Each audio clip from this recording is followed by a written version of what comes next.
everybody, to episode 38 of Encounter the RPG podcast. Oh, shut up, all of you. I'm your host, Robert Steinman, Pale Robbie on the boards. This is our big, special, whoop-de-doo, super happy Smile Family Wish Show episode, grand finale, end of the year. And we're here to talk about 2011 and all the things that went on and a little look forward into 2012. Joining me is the regular podcast crew. We have the man with many titles, including one we can't talk about. This is John McCarroll, Malevolent Leader. I'm Keeper X on our forum. Malevolent. Wow. It's like benevolent, except the opposite. It's good to know that power hasn't absolutely corrupted you yet. God, this is so concerning. We have the man with many giggles and a crappy, Chinese battery running your laptop. Yeah, I'm Steven Meyerink, and I'm Taylor on the boards. Okay, and then the little Harry Potter fan in us all, the child that brings... Wait, no! I'm a Harry Potter fan, too. Yeah, but you don't dress up like it. Hey, that's for charity. Haters gonna hate, Rob, but I do that for the children. I'm Zach Pinchik. I'm super flat on the board. I am 21 years of age. All right, he can drink, ladies and gentlemen. I've been like that for 6 months. Oh, goody. We're here to talk about 2011 and all the games that have happened and different things that we're seeing in the industry right now. We kind of keep the end of the year show as a little free form, just kind of talking about whatever we want to talk about, games we want to talk about. 2011, also known as the year Mega Man died. Also known as the year of Dark Souls. Hey, did you guys play Dark Souls this year? I played that. Might have played it's such an awesome game. We'll get to that. But we'll get to that. But all right, so what do we want to start talking about here, guys? Do we kind of want to talk about some of the releases of the year? Look, no, you guys spend like the next 5 minutes talking about Dark Souls, and I'm gonna go to the bathroom. Oh, don't actually go to the bathroom unless you have to, because we. No, I know. All right. So why don't we talk about some of the games that came out in the early part of the year? So really early, we had the Mass Effect Arrival DLC, the last one for Mass Effect 2. Yeah, see, and I still haven't played it. Should I play it? I think it's great. BioWare said when they were doing Mass Effect 2 that they were aiming to make the DLC not as awful as it was in Mass Effect 1 and also more frequent. And I personally think they really succeeded in that. I played all of the DLC at once because I waited until I got back from Japan, and I think it was all great. Operation Overlord was great. The only one that was kind of stupid was the car one, the car-specific one. But, and that one was free. Yeah, so, I mean, really, it was pretty much just hey, look what we can do. We're going to put this in the later DLC. But Arrival was actually really good. It sets up for the intro of Mass Effect 3 for why Shepard is on Earth. And, I mean, I think it was fun. It wasn't the strongest of the DLC. That was the Lair of the Shadow Broker, I thought. Yeah, Lair of the Shadow Broker was easily the best. But it was very good, and I think I just think it's good that they kept good on that promise to, make the DLC more frequent and more impactful than with Mass Effect 1. It sets it up really well for Mass Effect 3, and because that was its primary objective, it's good for that reason. I think had you had changed the story or make it something else, it wouldn't have been the strongest piece. I agree. But it does a good job at setting up the story, and that's really all it needs to do. Mm-hmm. It's. I'm trying to think of a good example. We've had things like it's the Dead Rising Case Zero. Oh, okay. For Mass Effect 3, pretty much. I see. Yeah, it pretty much explains why Shepard will be on Earth at the beginning of Mass Effect 3 when all hell breaks loose, which we're all looking forward to. Well, to go along with the Arrival DLC, I think we have to talk about one of the bigger releases from BioWare this year.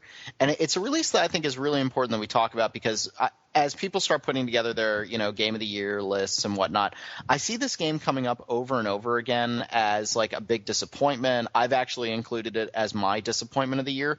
But when I say disappointment, I'm not saying that it's a bad game. And the game we're talking about is Dragon Age 2. And I think John really hit the nail on the head. We've talked about the game multiple times, but people are putting it down as oh, this is a travesty of a game. It's freaking awful. And John, what was your little insight into it? Well, people are transposing what is the worst game and what is their personal most disappointing game. Because you know what, I was not a huge hardcore Dragon Age Origins fan. I said so in my review of Dragon Age 2. I still stand by my review of Dragon Age 2. I feel like Dragon Age 2 is an above-average RPG.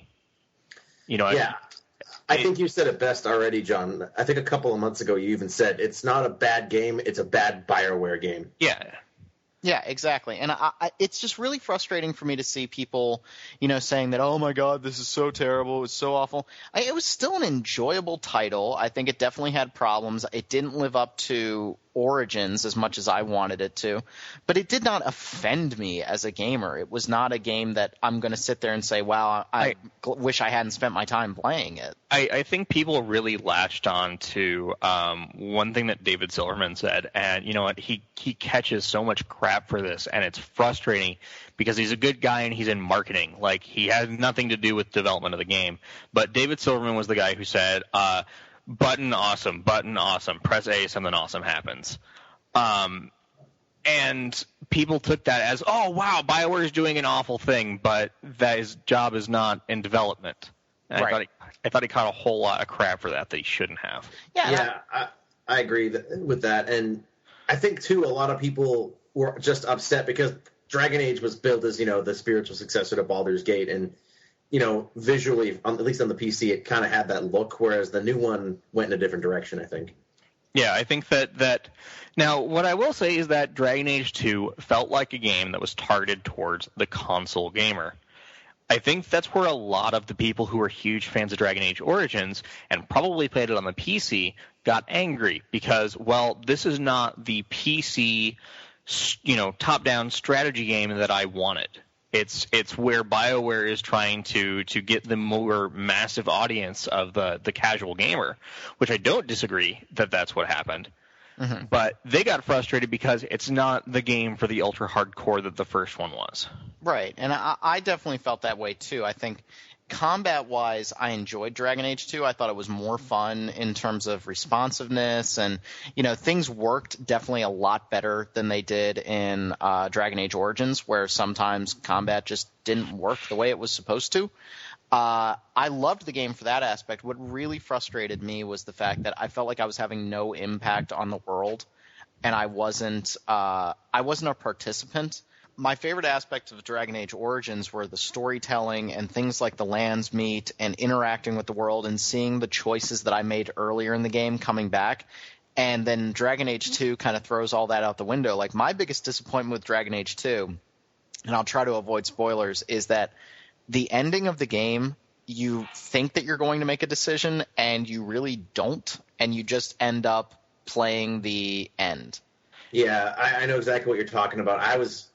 I thought that was ridiculous because, not to spoil it again, but you spend the whole game building up these two sides and all this important backstory and why, and they make you think, oh, you're really going to have an impact on what happens between these two people. And then, no.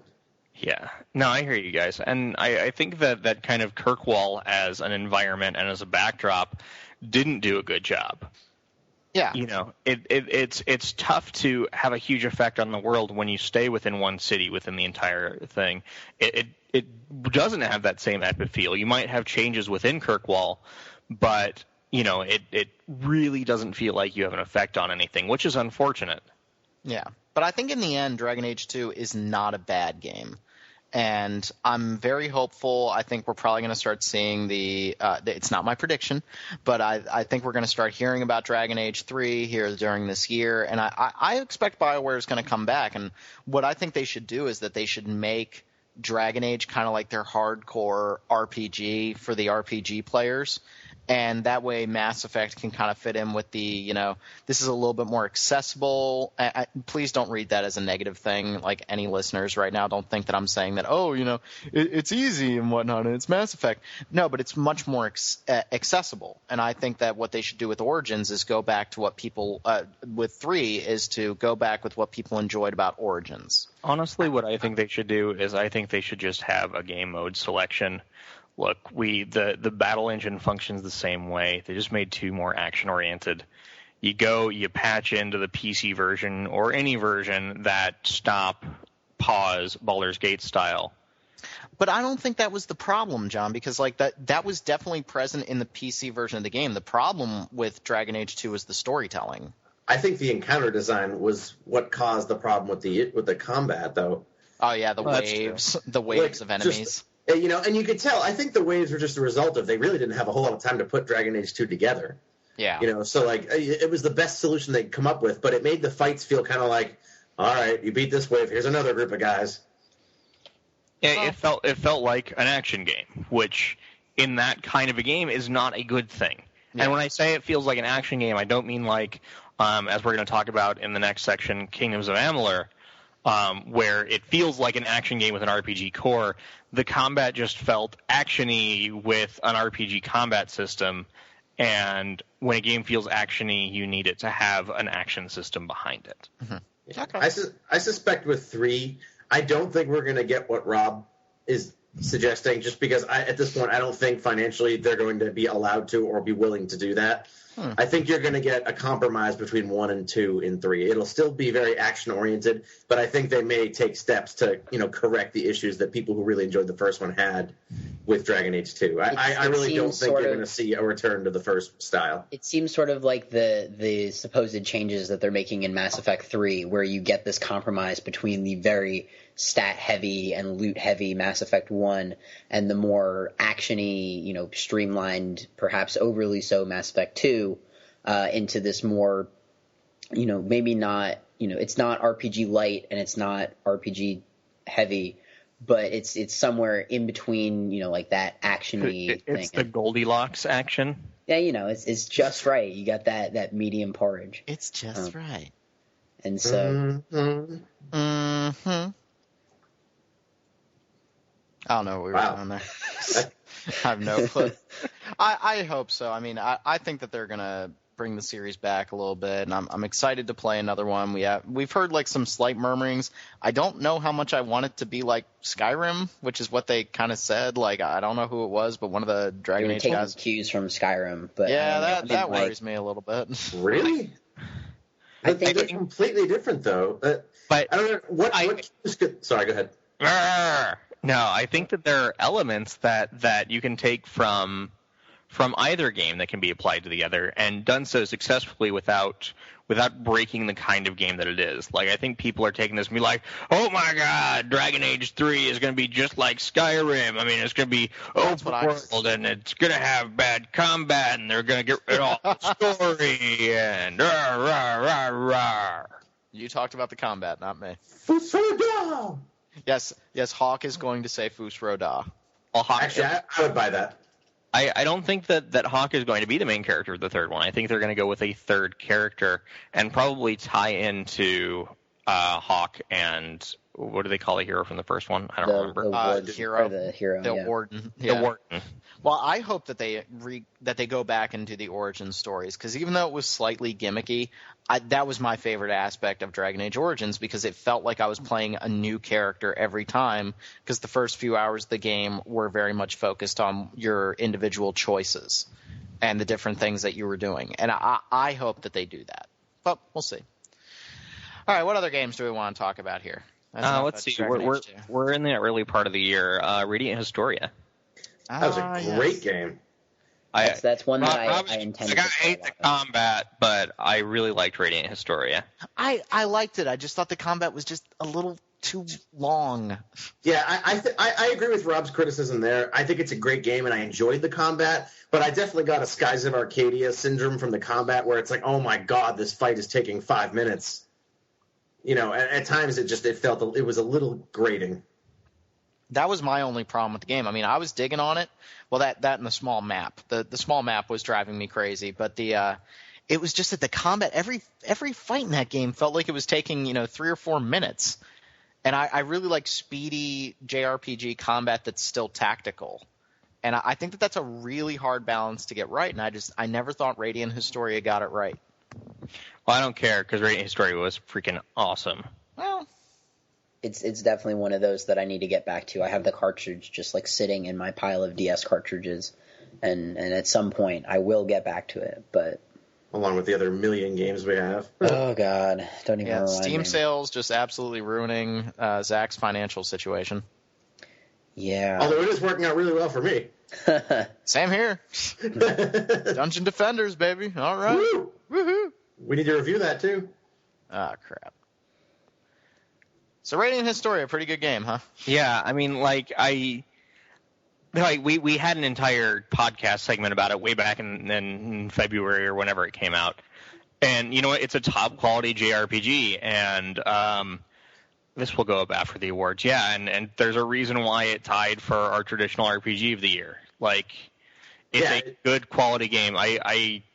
So Steven and I kind of co-wrote the blurb for it, and I feel like it's kind of what would have happened in 16-bit gaming had the PlayStation never happened and 2D stayed around. I can see that. I think what's great about it too, like that I remember in particular, is that it really does. It touches on all the things that you loved about JRPGs and kind of like, sharpens them to like the razor's edge, I guess. Like, it's got an awesome soundtrack, probably the best soundtrack by Shimomura this year, and like I think the characters are great. Like, you have at first Stock does seem like your typical like Cloud, moody, obnoxious, whiny winebag JRPG protagonist, but he turns out to be a really likable character, and the entire cast ends up that way. And I think that's one of the reasons why it's so easy to keep playing that game. He didn't actually bother me that much. I kind of liked him as a character.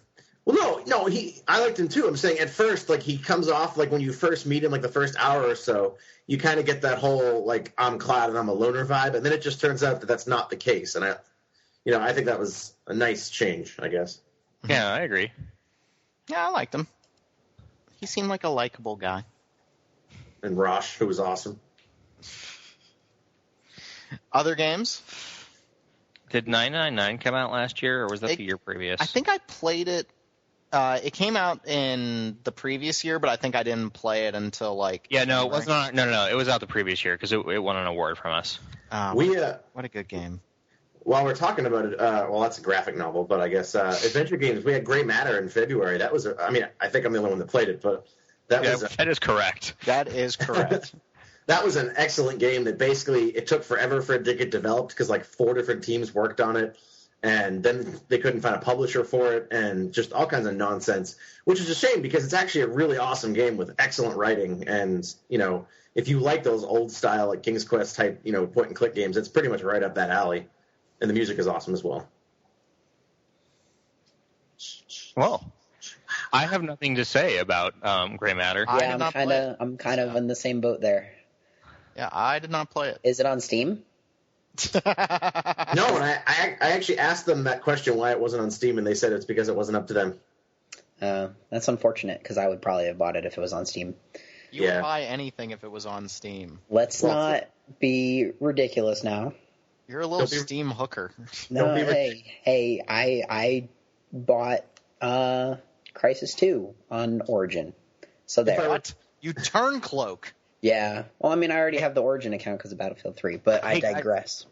Do you know what games came out very early in the year? Hyperdimension Neptunia and Ars Technica Koga. Oh, boy, those are great. Oh, man. I did not play either of those. It's a good thing. That's a good thing. When John was talking about mentioning, traditional JRPG stuff, when we say that, Legend of Heroes and Radiant Historia are the examples of great JRPGs, those are the examples of where they definitely should not go ever. Are they really that bad? Yeah, some of the very hardcore Japanese RPG fans like them. I know lots of our readers didn't like Kimberly's review of Ars Technica. Hyperdimension Neptunia is incredibly slow, clunky, and it has pretty much all the standard tropes of what you see in 90s anime, in that everybody has gargantuan busts and is wearing no clothing and that sort of thing. It's Rob's house on a Friday night, yeah. Same thing with man. Same thing with Ars Technica. Ars Technica has always kind of had sexual overtones, and that was on purpose, and it really just goes over the top for Koga. Yeah, I don't know. Like the hypersexualized thing, I really think we need to start getting over it in the video game world. Like, it's starting to tick me off a little bit. It's really hard for me to sit there with a straight face and tell my friends about how, video games are so awesome and cool when I'm playing a game and you just have a character that's walking around in practically nothing and just acting like a lesbian just for the sake of titillation. I mean, that's... Oh, you mean the stupid pirate chick from Dragon Age? Isabella? Oh, yeah, she would be right up there. Yeah, she was obnoxious. She was obnoxious. Glad she didn't come back. For me, no, anyway. I agree that that's something that I'd like to see minimized. It's something that's become a staple of kind of the anime world, though. Yeah. I think it's going to be tough to get rid of it too overall. Because look at Hollywood movies. People criticize Hollywood movies for objectifying women and over-sexualizing things, and they still do it. There are plenty of great, valid movies, but I think it's always going to be at least somewhat present because there's a market for it. Yeah. All right. I'm looking over the list, and I'm getting us towards the middle of the year. I guess, Witcher is a big one that came out in May, right? Sorry, beginning of the year we haven't, and then we'll go into Witcher. Tactics Ogre. Ooh, Right. outstanding game. Need to play it. Mm-hmm. Did anybody else play it? No. Yeah, I did. I haven't beaten it yet, but it's... Sorry, go ahead, John. I don't think it's possible to beat it. I say that sarcastically, but no, it's an amazing strategy RPG. If you liked Final Fantasy Tactics, it's essentially the spiritual precursor. Successor. Yeah, predecessor. Before and after. I think younger gamers, like our friend Zach over there, would be like, "Well, it's just really reminiscent of Final Fantasy Tactics." They must have taken a few. They must have just taken the whole game design from that. It's like the director and the art guy just copied the other guy. Yeah, what the hell, man? It looked exactly the same. I know things about video games, Rob. We're sitting here abusing him, and he's just buying us free stuff on Steam. It's cool. We need to be Just nicer to Zach. Podcast mom. Don't worry about it. Podcast mom. But I really enjoyed Tactics Ogre, and you know what? We kind of the way that we can just it's Final Fantasy Tactics 1/2. Well, we never got a Final Fantasy Tactics 2. We got those silly games about kids finding storybooks. Hey, you know what? Rag on those all that you want. Even I will be happy to do that. Even though those stories were simplistic, I really like the job systems in both of the advanced games. I thought they were very, very competent titles. I think the gameplay was pretty solid. I just think the rest of it was a little disappointing. Well, I can't disagree there, but you know what? I really don't play my tactics games for their engrossing stories.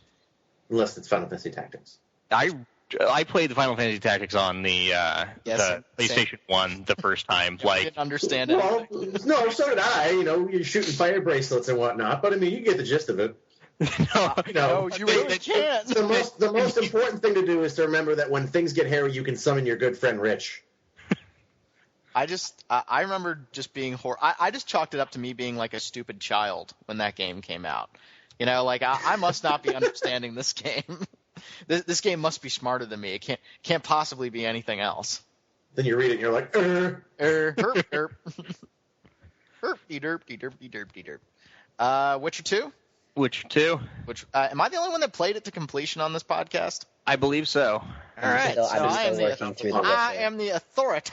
No, you're not, because you're going to say bad things about the combat, which I played enough of the game to know that the combat was freaking good. No, it wasn't.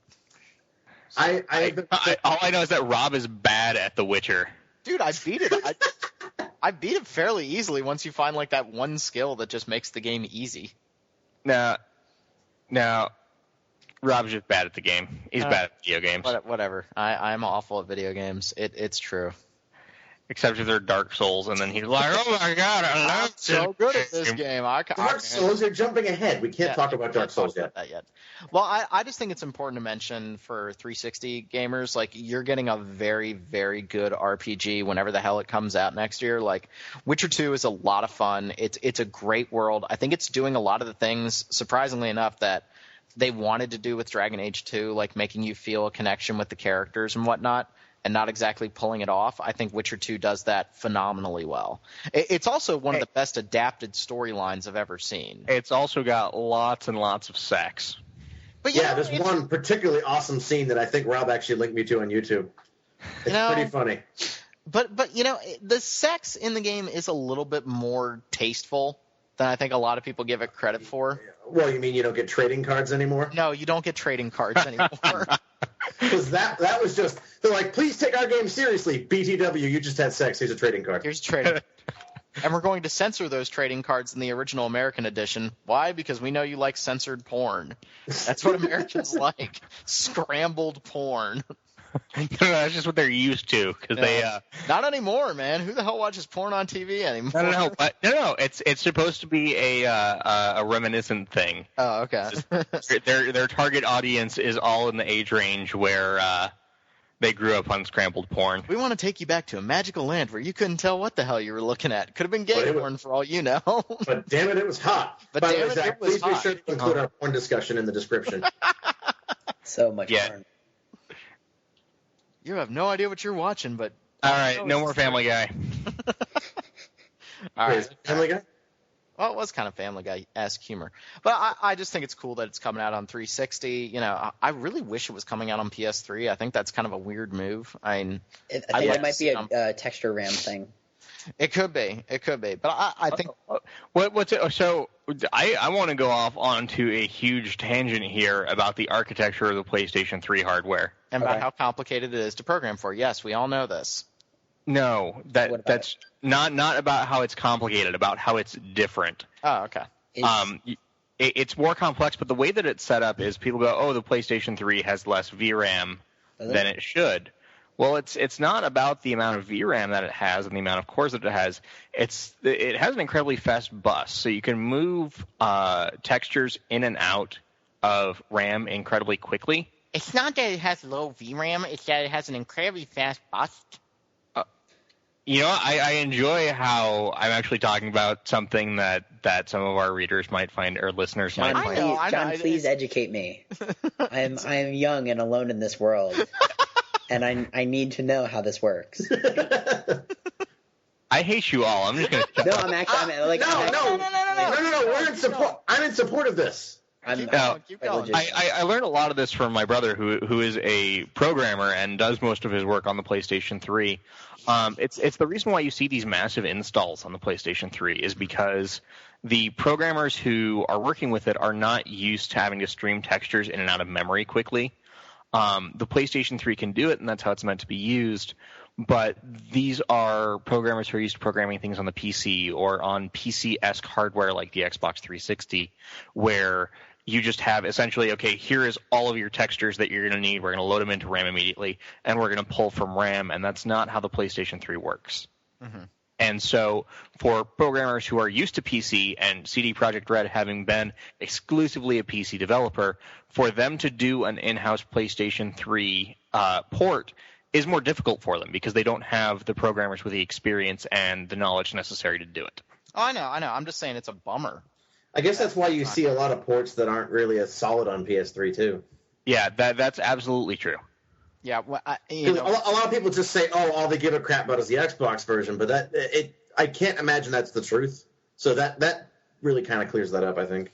Well, and there's now a reason why most of my gaming is on the PC, and I'll be honest, I hesitate whenever there's like a multi-platform release. I'm like, do I want to get it on PS3? Like, I have a kick-ass TV to watch it on, but I'm kind of worried about how it's going to play. Like, that's always a consideration that I'm making now whenever I buy a game. Is it going to play well on the PlayStation 3? And 9 times out of 10, it plays fine. You know, even the discerning eye can't figure it out. Every once in a while, you get a game where the dragons fly backwards and the memory overloads. Yeah, every once in a while that happens. I think I'm a little bit different. I don't know. I guess I'm still probably in my biased, I'm a Sony fanboy phase from when all I had was a PS1. But I don't know. I always buy my exclusive games on PS3, and I don't know if maybe it's because that's the only thing I have with an HDMI hookup or what. But to be fair, like the PS1, PS2 era, what other systems were there that had good games on them? Yeah, like, I mean, there was the GameCube with all 10 games it had. And the GameCube and the N64 was not during that time, you silly child. PS1? N64 was a PS1. I said PS1 and PS2. Okay. I thought you said PS2 only. Hey, Rob. I'm sorry. I was never a big fan of the 64. There was like one game on it that I liked, and it wasn't Ocarina of Time. And GameCube, I think, had a couple of awesome games, but that was it. Yeah, that's about right. Yeah. And they were all in-house at Nintendo. And then the Dreamcast, which is Or God's It's God good and to see Savior of things have consoles. changed. It's good to see things have changed. I know. As I'm sitting here playing the only game on Wii that I've played in other than Xenoblade. Hey, you know what? To be fair, Electronic Arts put out some good games for Wii. It's just nobody had the sense to play them, and they're idiots because Boom Blocks is like the best game I was ever. going to say Boom Blocks is really good. You know what? I bought Boombox for my mother once for Mother's Day. I was like, oh, this seems neat. It's got Steven Spielberg. And then we ended up playing it for like 4 hours. Oh, maybe I should pick that up. It used to be our when I was living in Las Vegas, it was okay, what are we going to play? Well, we can play either Rock Band or Boom Blocks, and we would play one of those two games constantly. Boombox is pretty awesome. I'm glad somebody else has actually played that. So Rob, you're the odd one out there. I know. Now I got to play some Boom Blocks apparently. So we move on from Witcher 2 to summer releases coming Dungeons out. of Dreadmore. That was actually... Dungeons of Dreadmore is so good.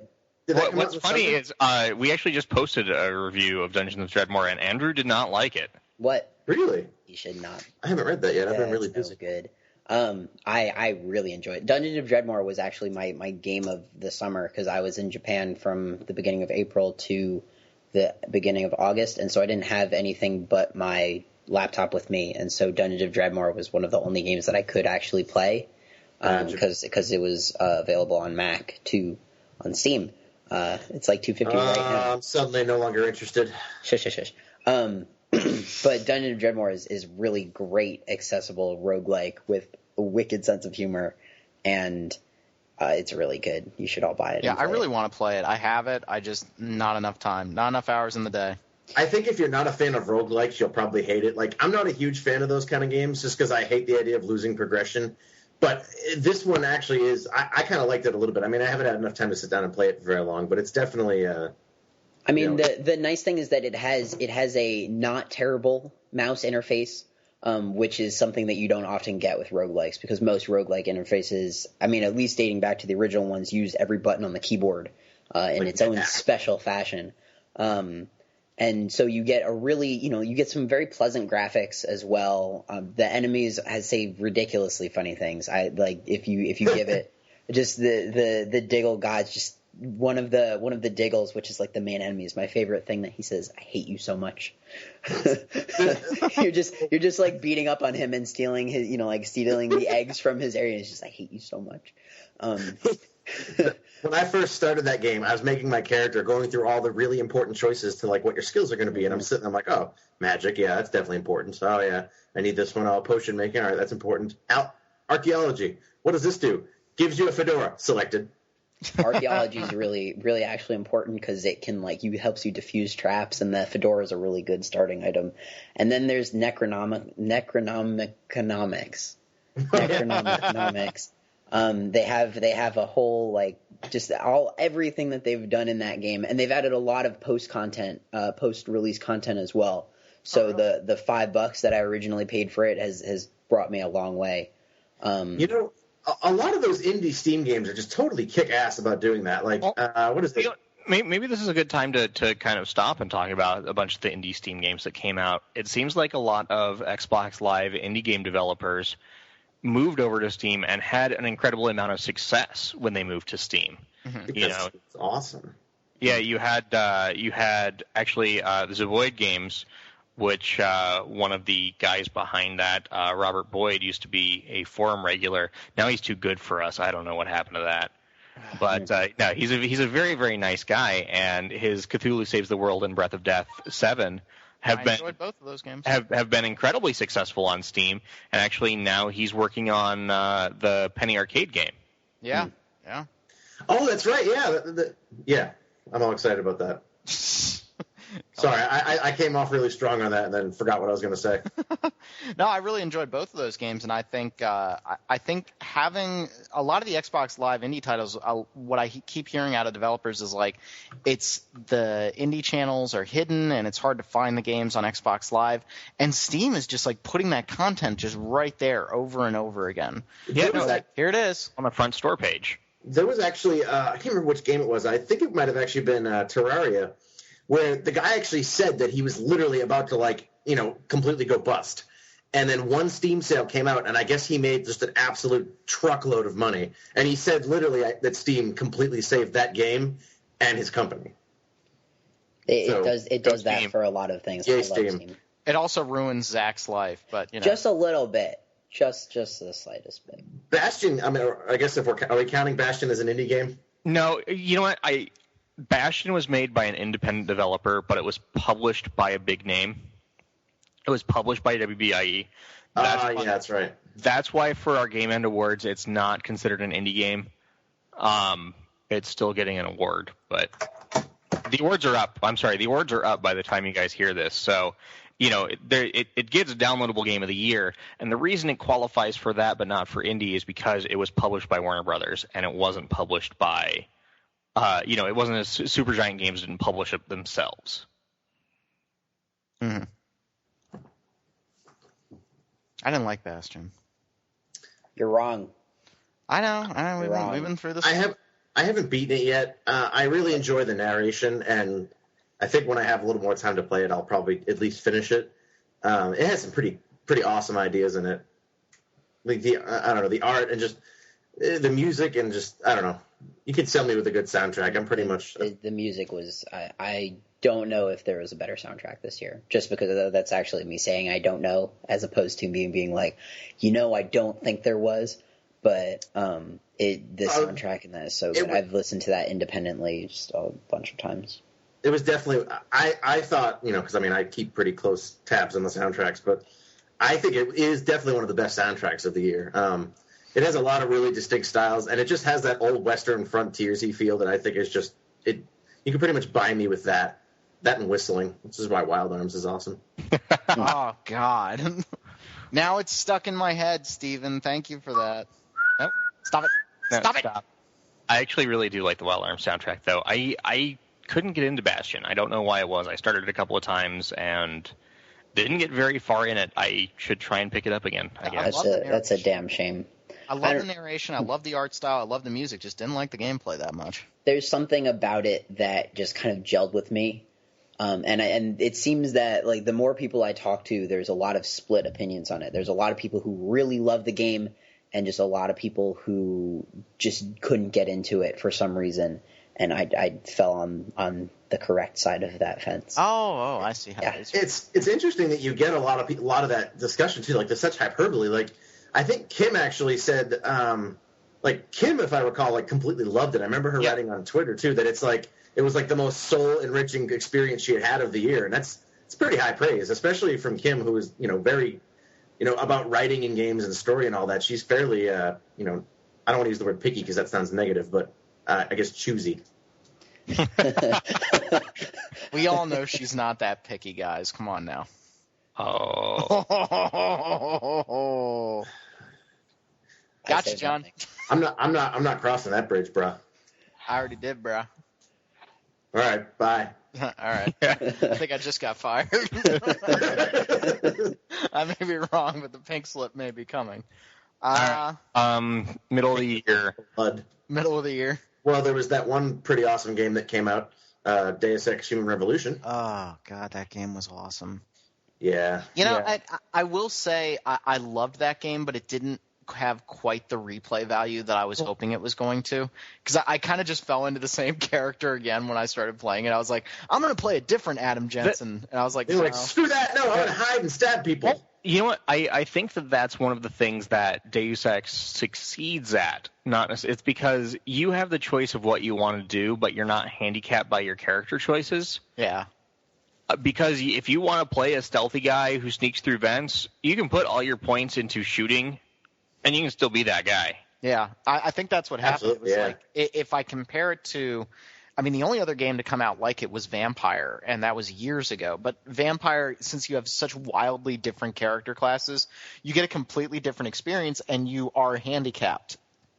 If you go with any build that requires you to fight often, you lose. Yeah, exactly. But the game handicaps you by the character class choice. It's like, okay, you're good at A and B, but you suck at C. But I think Deus Ex, you're kind of good at everything, but you choose what you excel at and what you really benefit from. And so I started playing the game again, and I was like, well, I'm going to try some different things.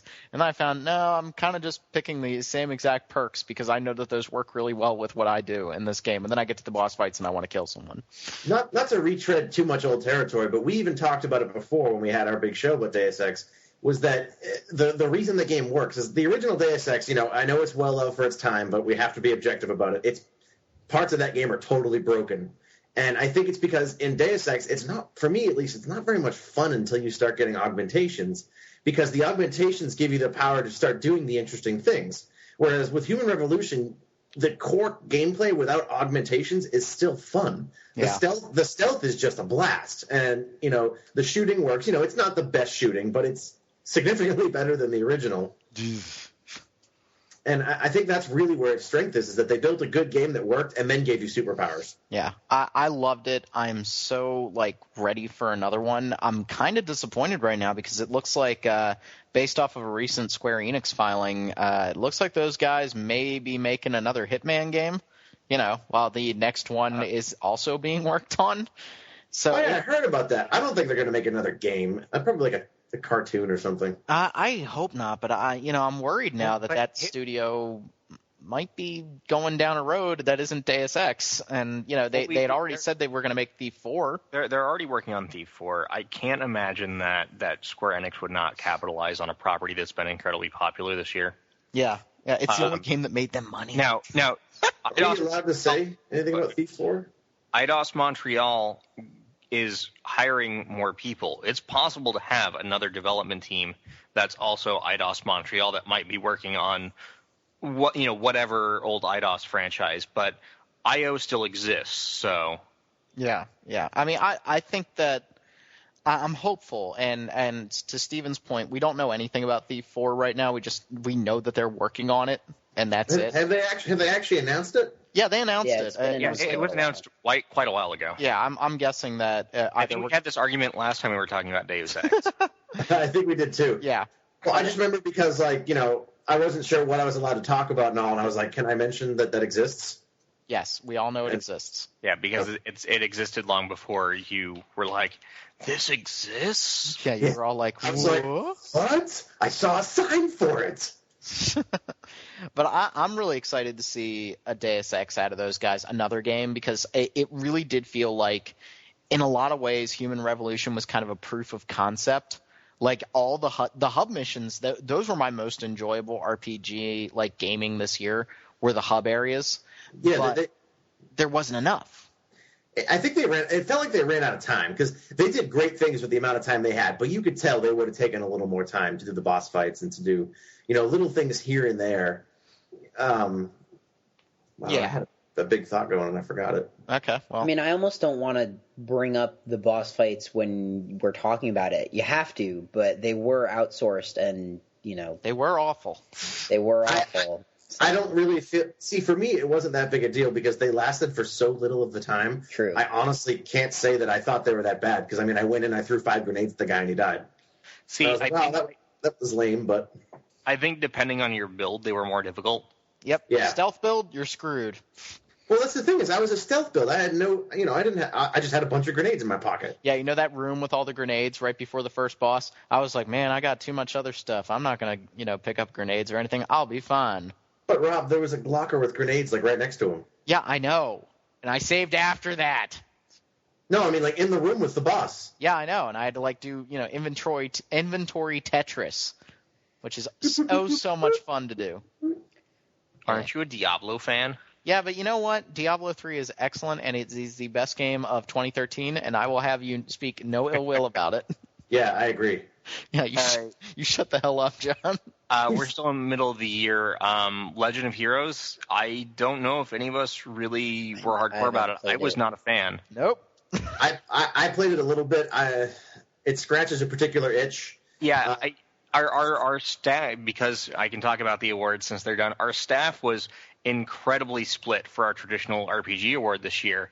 It seemed like people either wanted to give the award to Radiant Historia and wanted nothing to do with Legend of Heroes, or they wanted to give the award to Legend of Heroes and wanted nothing to do with Radiant Historia. Yeah, I don't know. For me personally, like, I can understand where somebody might be coming from loving Legend of Heroes. It reminds me a lot of Lunar, and I'm not a terribly big fan of Lunar. It's one of those really talky, like, traditional style RPGs where, like, there's not a whole lot of, like, I mean, at least I didn't play Legend of Heroes enough to get, I only played for like 2 hours, but, it didn't seem like it's super customizable. It's not, a create your own experience kind of game and say, here's some turn-based battles, now go learn about your characters and have adventures. Yeah. And a lot of people said, and I don't think any of us got far enough, where the game supposedly really gets good at 20 to 30 hours in. Oh, where have I heard rough. that before? That's rough. I don't have time for that anymore. It's a shame, but I don't. 20 to 30 hours into Zelda, I am in the final dungeon. Yeah. Really? Well, I mean, I skipped all the side quests. Okay. It's truly one of the old school RPGs where it's a 60 or 70 hour quest, and you spend the first huge chunk of it getting kind of acquainted with the game, and that's kind of where I got lost. You know what? There may very well be a game that I love somewhere deep within Legend of Heroes, but I don't have the patience or the time to get to it. Yeah, like I recognize that it's a good game, and I think it's Xseed has a great track record for doing excellent localizations, and the localization was off the hook for that game. It was just outstanding. You know what? Tom at Xseed, who is an amazing guy and a longtime reader, he is great at localization, and you know what? Xseed's sitting on a gold mine with him.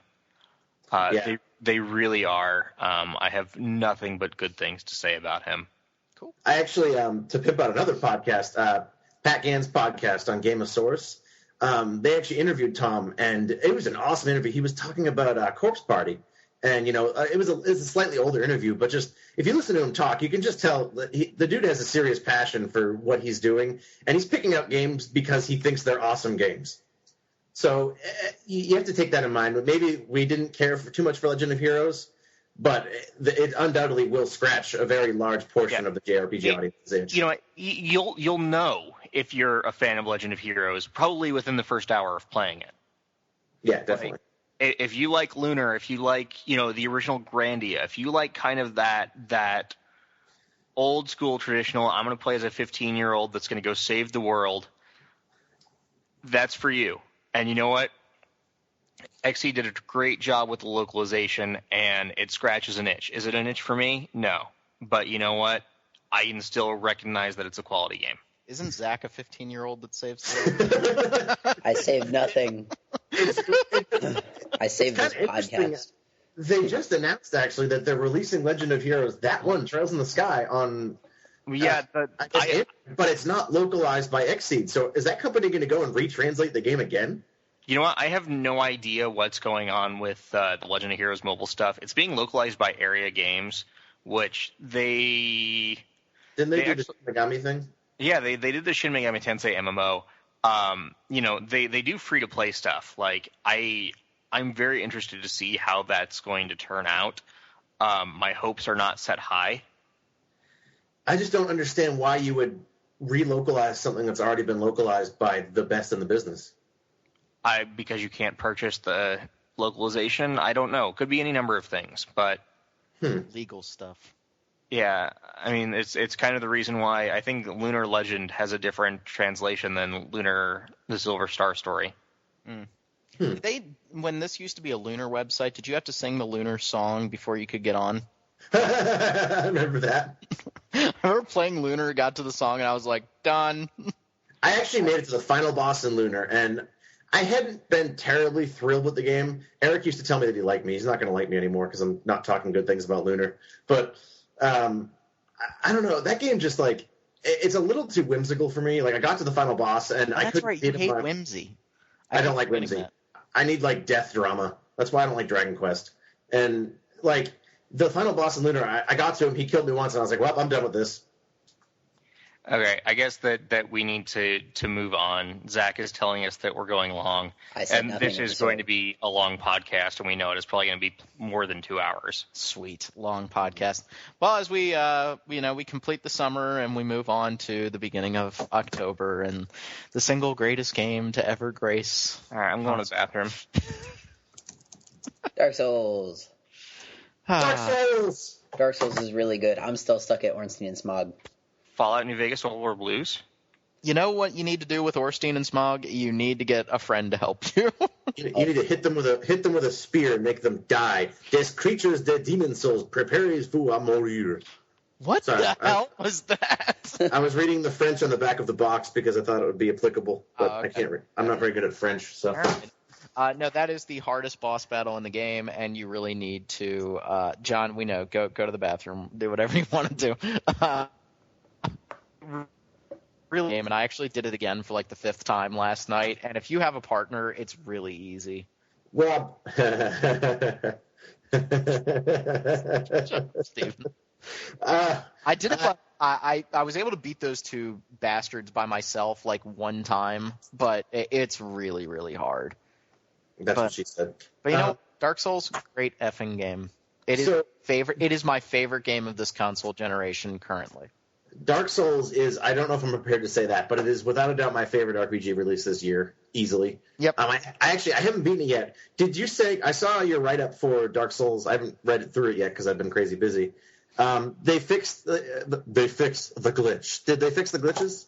They fixed a great number of them. It's easier to get people to help you. Like the whole connection thing's better between other players.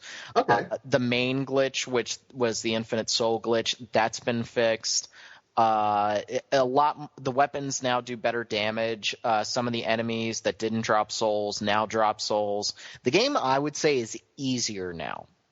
It's but you know what? Easy. Some of that was not because the game was designed properly. It was because it was just busted in some spots. Yeah, like I still contend that the last boss in that game is way too freaking hard. Like if you try to beat him one-on-one, it's practically impossible. You have to play a perfect fight because if he hits you once, he stun locks you and the match is over. And so I was able to beat him twice, but it was like after 20 attempts each time. King of Land could stun lock you too, though, in Demon Souls. Yeah, but he was slow. And the final boss in Dark Souls is really fast. Well, we can't talk too much about it because I haven't gotten there yet. But at least that means when I beat Zelda in an hour, I'm going to have to get back on Dark Souls. Yeah, it's a great game. I think it plays better now. It's easier. There's a lot more humanity in the game now, like a lot more of the humanity item to make yourself human, to like allow people to come back into your world and whatnot. You mean I don't have to farm rats anymore? No, you don't. You get them now whenever you beat a boss, and a lot of bosses drop twin humanity. So, like, I'm running around with, like, 150 humanity now. That's a lot. I'm going to come kill you. Like, the game's much better now. I think they ironed it out, and it's now a more pleasant experience, whereas when it initially came out... It could grate on you when it came out. Yeah, like there were rough spots. I love the game to death, but there were parts where you'd be like, all right, really? Yeah, you get pissed, and there aren't as many of those anymore. That's good. Overall, I think just what I get out of that game is that it's kind of a modern 3D version of like a Castlevania. The progression is like, a Castlevania or a Metroid game. It's just the way the world opens up to you, and it's very like everything's connected, and at first it doesn't seem that way, and just everything starts to come together, and it's just there aren't many games that feel that cohesive, and I think total credit to it. Yeah. And it's the best action RPG combat ever. We've talked so much about it. I think we're kind of done with it, but I'm not kidding when I say that it's my favorite game of this generation. It's just I can't stop. It's become my comfort food game. Where like if I just want to sit down and like if I want to listen to like a podcast, if I want to listen to a podcast or if I want to like kind of zone out or whatever, I just play Dark Souls, and I'm so comfortable in that world now. See, and I'm on the opposite end of the spectrum where it's not that I don't like Dark Souls, it's just that I don't care about it. That's fine. It's not for everybody. I mean, it's not a game that I would recommend to everyone. One of my students bought the damn game, and he's like, how do you beat the Taurus Demon? He's so freaking hard. And oh, my God. I would have been like, just throw it away now, bro. I was like, dude, if you can't beat him, you ain't getting anywhere in that game. And he was like, Mr. Steinman, I will beat this game. And I was like, I'll make you $1,000 bet that you will not. I don't think you're going to beat it. It's just not a game for everybody, but I really like it. I'm very hopeful that we see another one. I know I wasn't initially excited at the prospect of playing another game in that realm, but I am now. I think, too, because our Game of the Year feature will be up by the time this comes out. I think that's ultimately why I was okay with The Witcher 2 being selected as the Game of the Year, because I love Dark Souls to death, and it's just like we were talking about Legend of Heroes. It scratches an itch, and a lot of people aren't going to have the itch that Dark Souls scratches. It's an incredible game, but it is an exhausting game, and it is by no means a relaxing game. I find it very relaxing. Well, yeah, but at this point you've booked the game. But yeah, I mean, I have the game memorized at this point. Like, I know what I'm doing. The Witcher 2, as an overall experience, I think will appeal to more people. I would agree. I just think that Dark Souls is everything I want in a game. Absolutely. It's everything that I want. And you're right. It's a modern Castlevania. And it's a better Castlevania game than Lords of Shadow, Lord knows. Hey, I got that game from the site, and I think that game is awesome, so shut up. How far have you gotten? I've almost beaten it. Okay. The Vampire Castle is the best area in the whole game. Once you get past that, the game kind of tanks a little bit. Moving on. Okay. Guys, we forgot Ghost Trick. Oh, so God, we did. I like Bissell is the best character of the year. I'm just saying. Just putting that out there. That was a heartwarming game. Wait, did you say Missile, Zach? Missile the dog. Yeah. You said Missile, yes? Missile. Okay, dog. just make sure. Okay. Not Sissel, the main character. Fires and missiles. No, Missile the dog is the I'm best just character. putting this out there that Missile from Phoenix Wright was a better Missile. Oh, boy. I haven't played enough. I don't think I played the one that he's in. All right, Missile is not even like a real character in it. It's another dog, but it's a cuter one. It's a Shinibu. Yeah, but this one's a Pomeranian that's super awesome, and what's wrong with you? I don't know.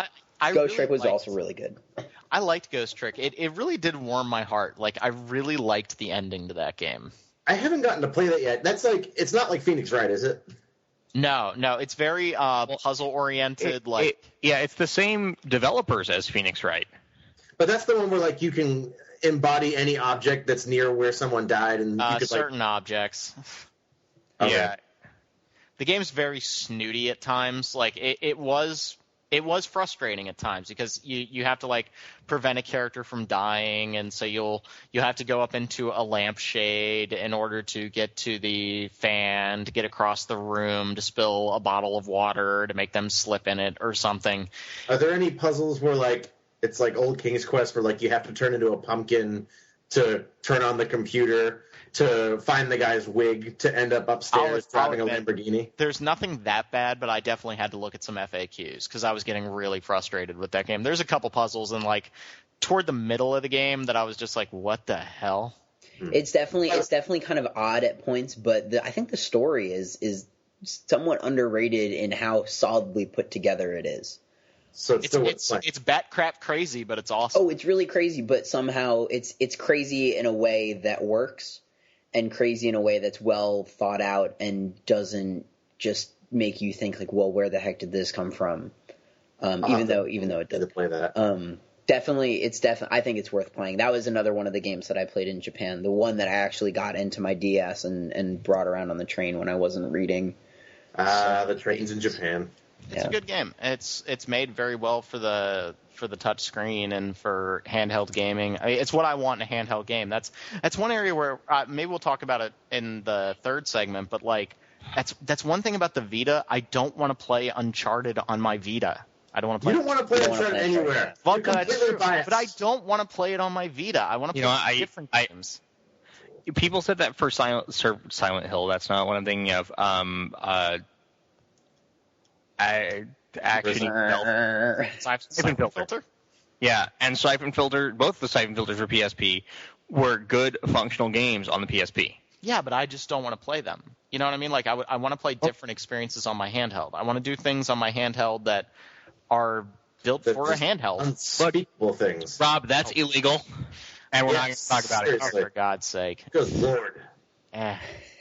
Does what I'm saying make sense, though? Like, why would I want to play it on that? I've heard that argument frequently, and I respect that argument, but I don't agree with it. I want to play anything they can throw at me on a handheld. Fact. I can play Uncharted on the Vita while I watch hockey. Oh, there you go. Okay. Personally, what I'm excited about the Vita is when they inevitably port Shadow Hearts 1 and 2. Never. But it would be cool to think about.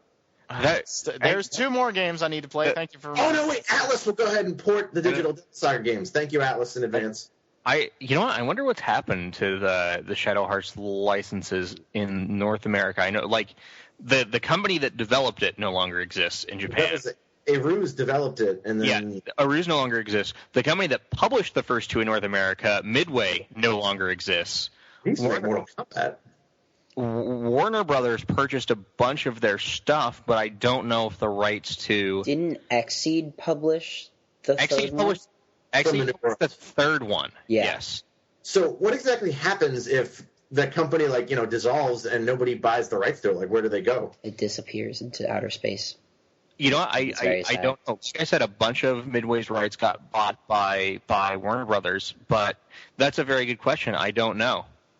I don't know. It's a shame because even though the third one wasn't as strong as the other 2, which I think is just because it didn't have the same cast, or at least Yuri, those are awesome games, and it's such a shame. Damn it, now I need to play. I'm so stressed. New Year's resolution to myself, I'm only going to play 1 game at a time. Shadow Hearts. I want to talk about a piece of DLC before we get into our big boys at the end of the year, which Toaster time. What? Is it toaster time?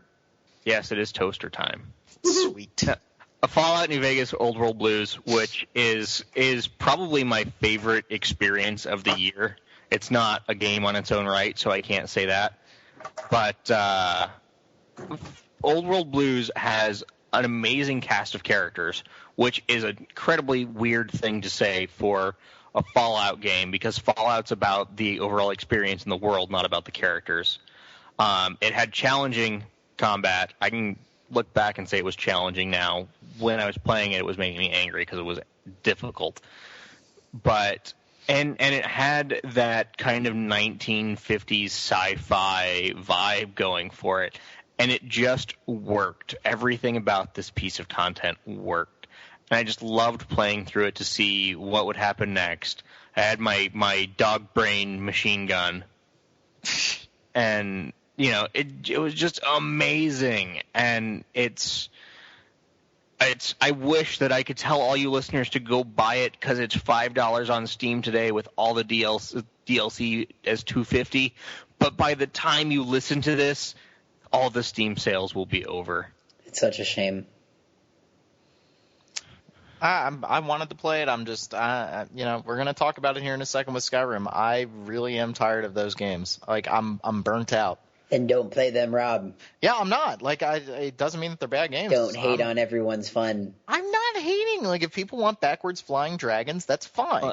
There are no backwards flying dragons in Old World Blues, and honest to God, Old World Blues doesn't feel like it's still Fallout in the Bethesda style, but it feels so much more guided than the rest of the game, almost. Mm-hmm. Like, there are side quests if you want them, but if you just want to go and talk to crazy people, you can go and talk to crazy people. And you know what? You're better for it. I always talk to crazy people. But do you talk to stop signs? No, that's just vampire. No, you stop.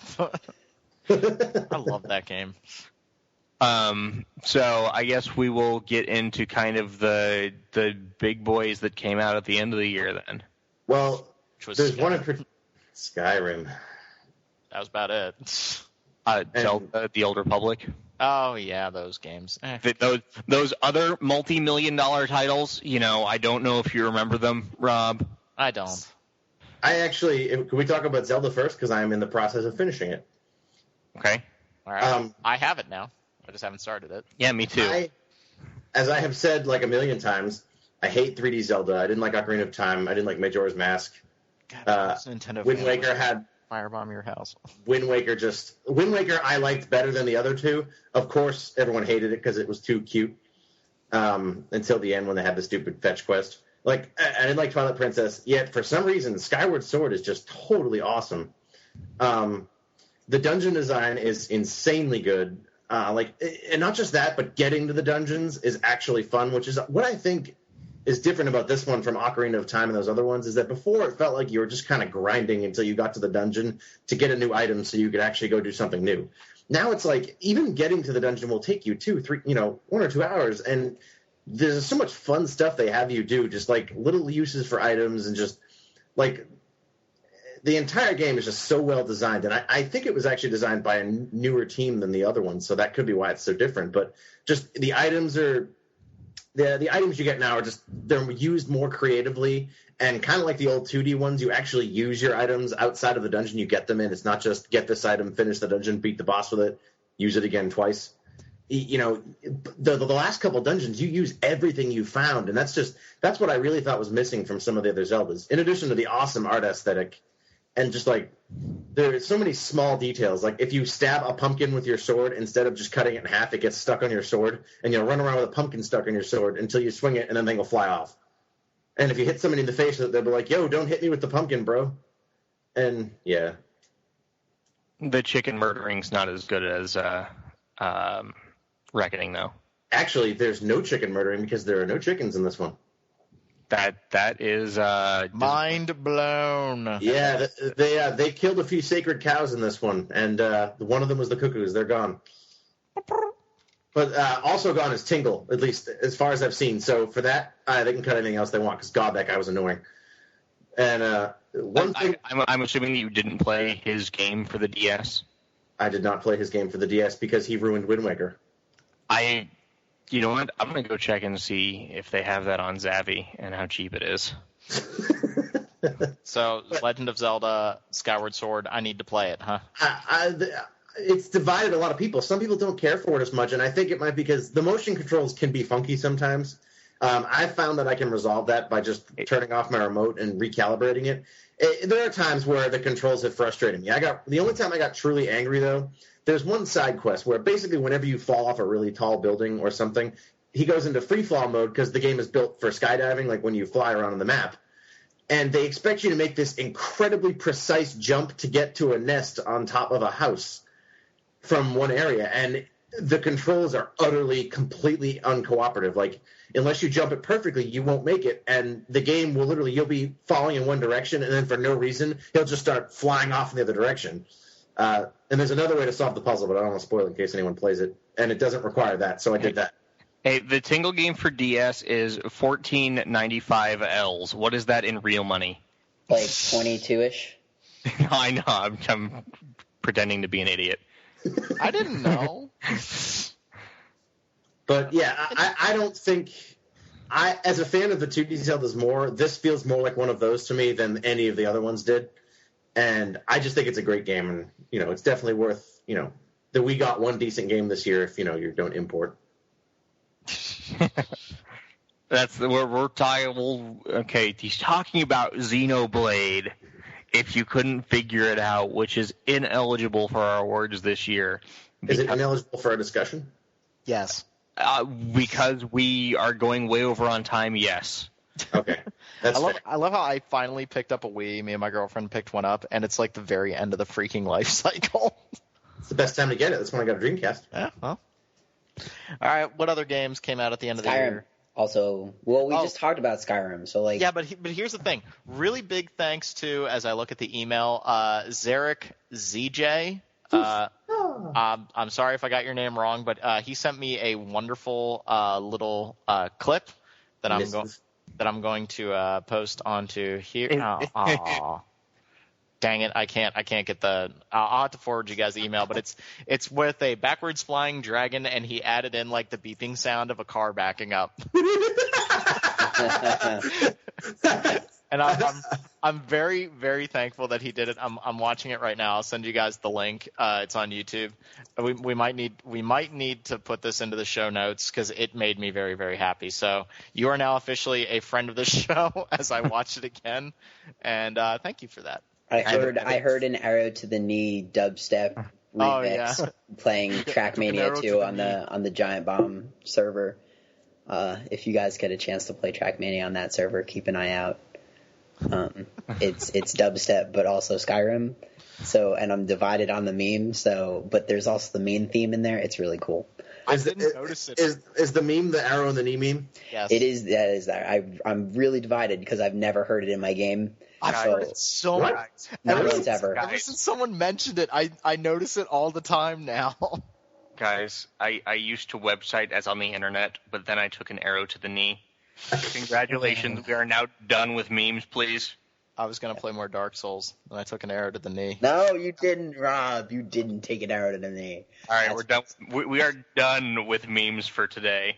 Good. So our net contribution is I talked about how great Skyward Sword was, and for Skyrim we just talked about all the weird memes. Pretty much. Yeah, Yeah, well, I that's, mean, that's we not have a the whole most other fun. podcast, 2 podcasts, honestly. Like, Yeah, we have where- spoken enough about Skyrim. Skyrim is a very competent game. I think all of us have aired our grievances since it is just past Festivus. I have not talked enough about the combat. Oh, yes, you have, Rob. I'm teasing. I Guys. got a ring where I can eat people, and then people tell me I have bad breath. I've got that ring, too. Where That's is why- this ring, and why don't I have here. it? You It's go near- to one of the Halls of the Dead, and you get a quest where you become a cannibal. Yep, it's pretty rad. All right. You have bad breath. Yeah, but like what? It's something like so. Instead of me hearing "arrow to the knee" all the time, it's just like, well, what have you been eating? I'm constantly sick, too. What's great? That's okay. I'm going to say one thing about Skyrim, then we have to move on. What bothers me is that when you're sick, you being sick replaces the first piece of dialogue for a lot of NPCs. You'll talk to them, and they'll be like, "You're feeling sick," and and your dialogue choices have to do with talking about their brother, which was supposed to be the first dialogue option, but they told you look sick. Yeah, man, you don't look so good. I don't want to catch your disease. You look sick. How's your brother doing? I thought the guy was just chastising me because I was a dark belt. I was like, you racist mother. Like, I didn't realize that I was actually sick. Hey, I- take it easy. I had missed whatever I had contracted. It was like rat bear fever or whatever. All right. So last game of the year, and actually maybe we won't talk about this year because none of us have played enough of it, and we already had a podcast devoted to it. Didn't you do that last time too? Yeah. Yes, he did. I was listening to the Star Wars radio dramas while me and my girlfriend were driving up to Niagara Falls, and they were excellent. Nerd. Really? Did they replicate the scene when he went, no? You shut your goddamn mouth, Steve. Hey, that scene never happened. Hold on. I have to pull out my huge Star Wars nerd card here. Did you recognize the differences between the call signs of the X-Wings and the Y-Wings compared to the movies? Yes. Okay, just making sure. Just saying. Are you talking about in the Old Republic? No. In the radio dramas versus the movies, there are different designations of the colors of the X-Wings and the Y-Wings. I Yeah, would the probably Y-Wings notice are that. the Y-Wings are gold unit, right? In the movie, they're gold. It's gold and red in the movie, and I think it's blue and yellow. No, I think it's still red and gold in the radio drama, but I'll go back. Do you have the radio drama as well? Because that's kind of cool. I listened to it like years ago. Yeah. Now I was really enjoying listening to it, although like only hearing Mark Hamill's voice, it was kind of frustrating listening to everybody else's, but they all do competent jobs. That's I need to pick those up, I guess, because I'm about to drive to Washington for MagFest, and I needed something to listen to. That would probably scratch that itch. I need to stop using that phrase. Yeah, you really do. Like it's almost as bad as, well, here's the thing. Or almost as good as, well, here's the thing. And Steinman is fired 2 times over. All right, let's go for 3 here. All right. Patrick. So I think that's a lot of what came out this year. This was So a many good year games. for us. Yeah, it was good. I declared last year that 2011 would be RPG fans' 2010 RPG year of the year. I hereby declare and this. I think I might have been process right. any of that. I don't know. I think that 2012 might win RPG fans' 2011 RPG year of the year. I hereby declare this year RPG year. It was a good year year. for RPGs. We have gone silly, and we still have another section to talk about. So No, wait. stay tuned. We have to use the power of relativity. Remember, the section that we record later was recorded after the section that we recorded like 5 days ago. All right, so here's what we're going to do. We're going to take a little break. Zach will hopefully splice in a nice little musical interlude here. And then we're going to talk a little bit about one of the upcoming games of the year, which is Kingdoms of Amalur Reckoning. And after that, we will then talk about 2012. So stay tuned.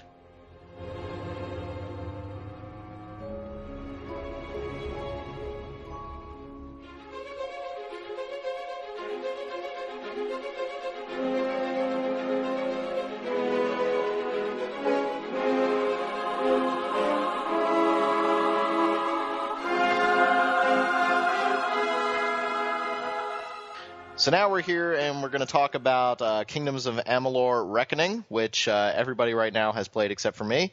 So joining me for this segment, we have... You're not going to start with hello and welcome to Random Encounter, the RPG fan podcast? No, because we talked about how this is going in the middle of the podcast. So... Oh, that's right. I'm an idiot.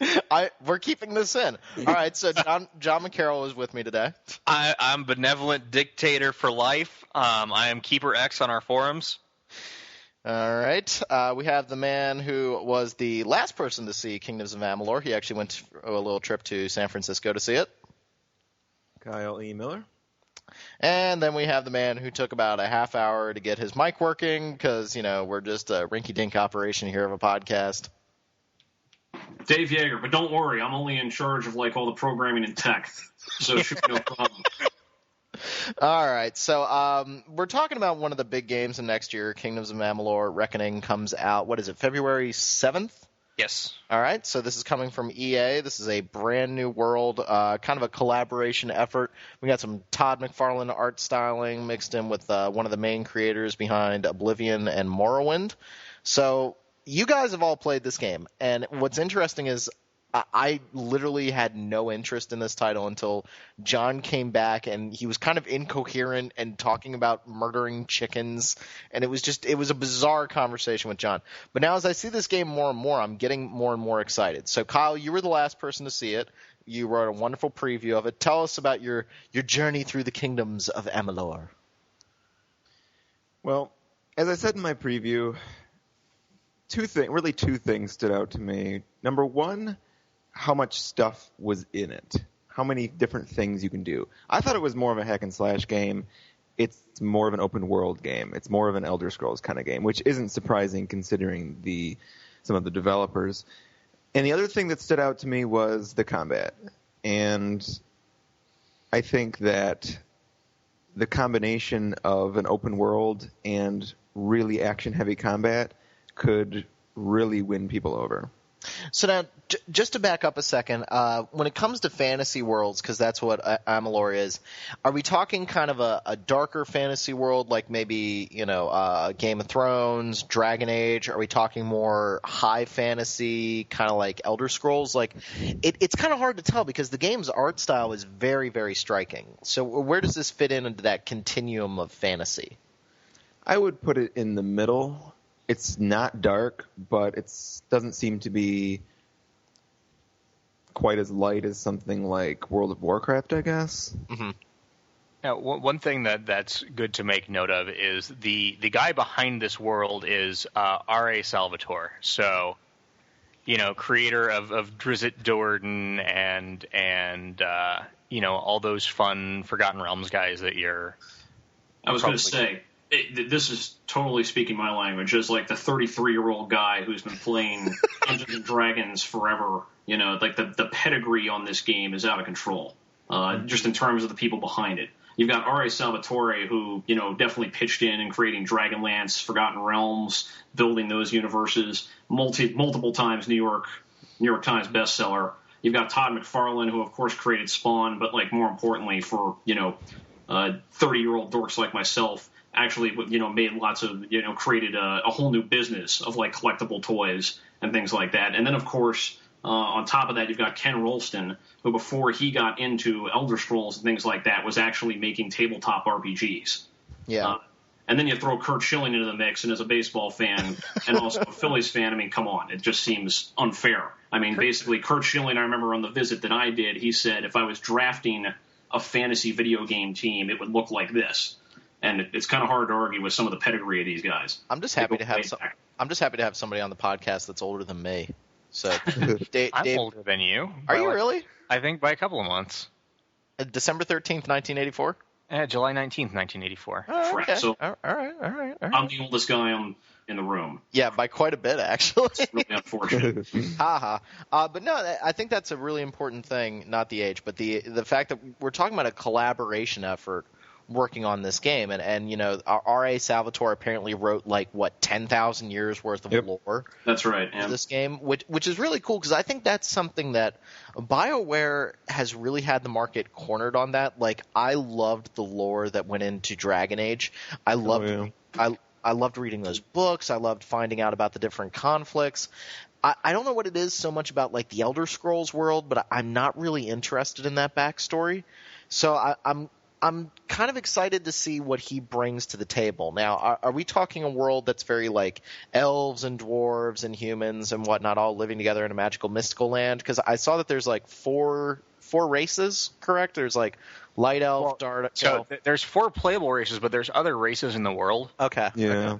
So one of the first things that you run into is gnomes. Okay. So sorry, I didn't mean to cut you off, Kyle. It does seem to be kind of one of my concerns is that it might be a little bit too derivative. I mean, there are gnomes, there are elves, there are humans. I didn't see any dwarves, which is a plus, I guess. But John's that is angry. Not a plus. Yeah, John is now angry. Come on now. John, you still need to post the pictures of your Skyrim character at some point. My Skyrim character just kind of looks like a guy with a mohawk. Yeah, I know, but he looks god-awful. But, I think that's one issue that you can run into. I think when you go to that well of just the high fantasy, dark elf, wood elf, that sort of thing, it's a question of whether or not Salvatore's writing can bring that out into the open. And having no experience with the game, I can't say that. One thing that I find incredibly interesting, and this is a conversation that I had with Bob Salvatore years ago. He was at the Dark Age of Camelot event, and it was a conversation that he was talking about that he had with a fan, talking about how why work with such a stereotypical character like Drizzt that he's a dark elf ranger, and he said to this fan, well, you know what? Wasn't derivative when I created it. I made Drizzt and he was unique and he became, the status quo, that derivative character. He became the archetype. Yeah, it's like you give a kid Lord of the Rings today and the kid's like, oh, this is just like Dragon Age or this is just like Skyrim. And it's like, dude, Tolkien created that whole stuff. He created all of it. And so I think that's one element that you're seeing with this. But did you guys see a lot of the lore associated with the world? Did you guys get exposed to a lot of the inner workings? Because, I mean, this is the beginning of a franchise, hopefully. This is part of EA's whole initiative to create franchises, to create an MMO. Remember, it's not EA's franchise. It's 38 Studios' franchise. This game is being published under the EA Partners program, which is the same program that brought, Shadows of the Damned and oh dear, I'm talking about the publishing program and Rock Band and Brutal Legend. And so these are games that EA, while being invested in them, they're not EA franchises. They're not. Okay. They're not Dragon Age. They're not Mass Effect. Which we think of those as BioWare franchises, but BioWare is owned by EA now. So they're invested in these certainly, but it's not as if these are EA's franchises. This is Curt Schilling and his company's franchise. One thing that's cool is the history behind this game in particular.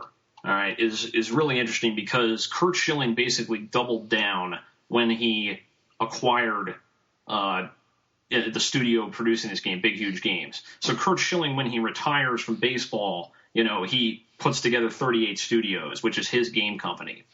And, they start to produce – he gets together with R.A. Salvatore and Todd McFarlane, and they start to put together this universe that they're going to work on and make games in. And their first game is originally planned – this whole time it was planned to be an MMO. Well, what happens is Big Huge Games, all right, they have Ken Rolston, the lead designer of several Elder Scrolls games and a guy who has been around tabletop RPGs forever, did Dungeons and Dragons supplements, has done Warhammer, work on settings like that. Guy who's been around who knows a thing or two about RPGs.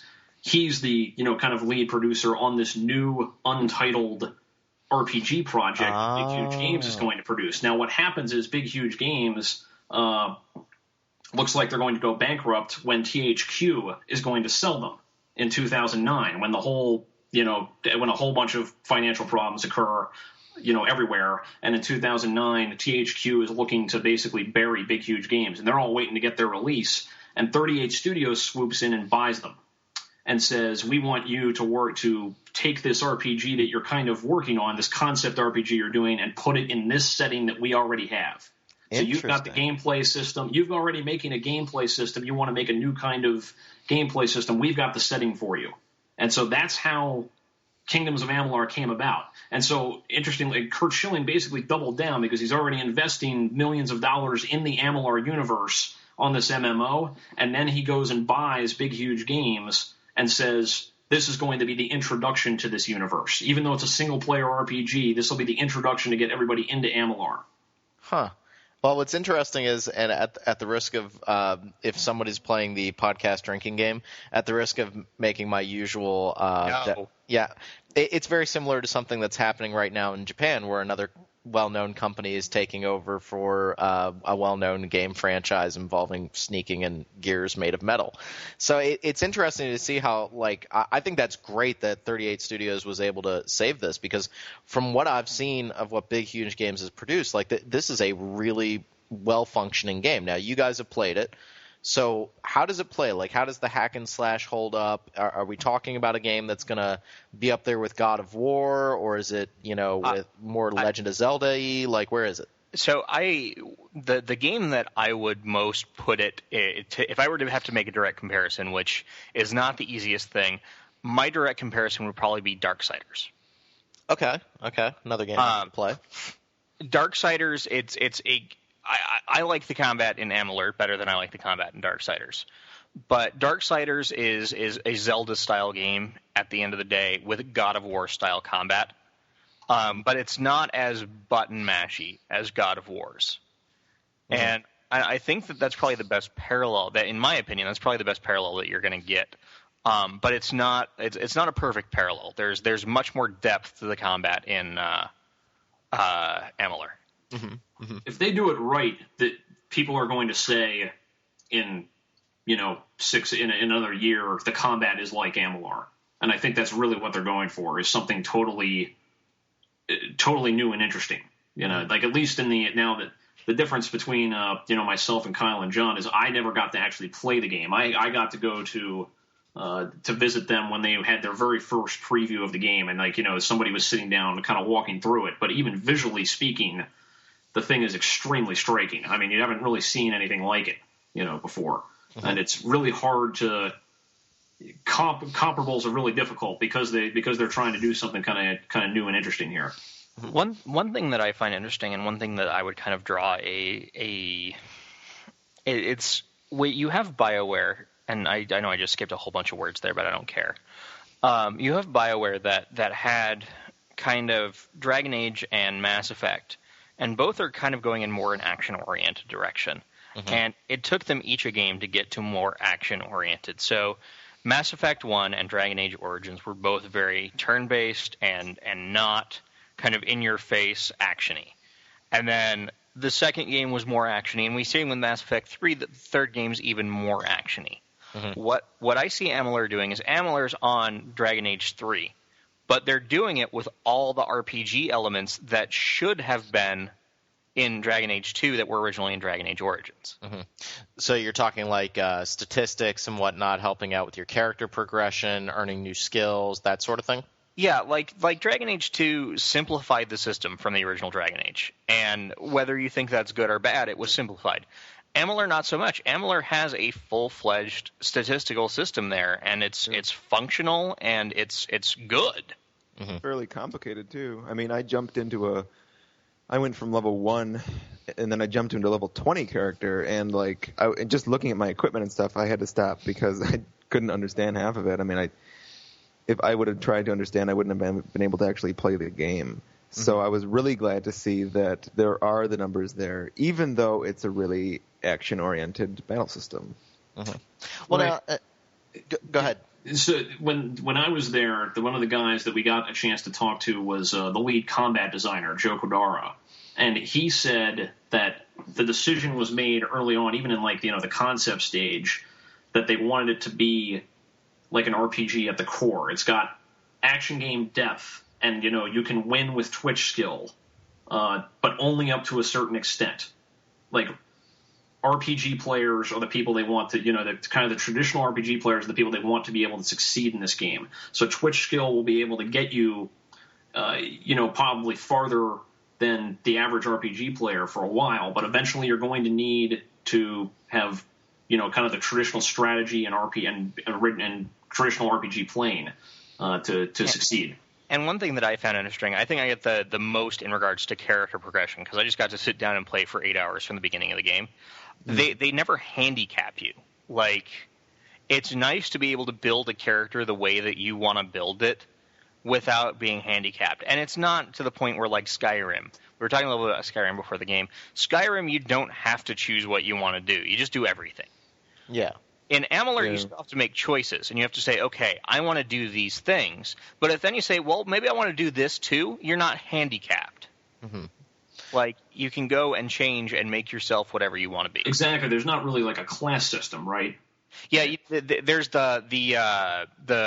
like 3 skill trees. You've got skill trees, and you can kind of mix and match, and that unlocks. Yeah, and the equivalent to classes are the destinies.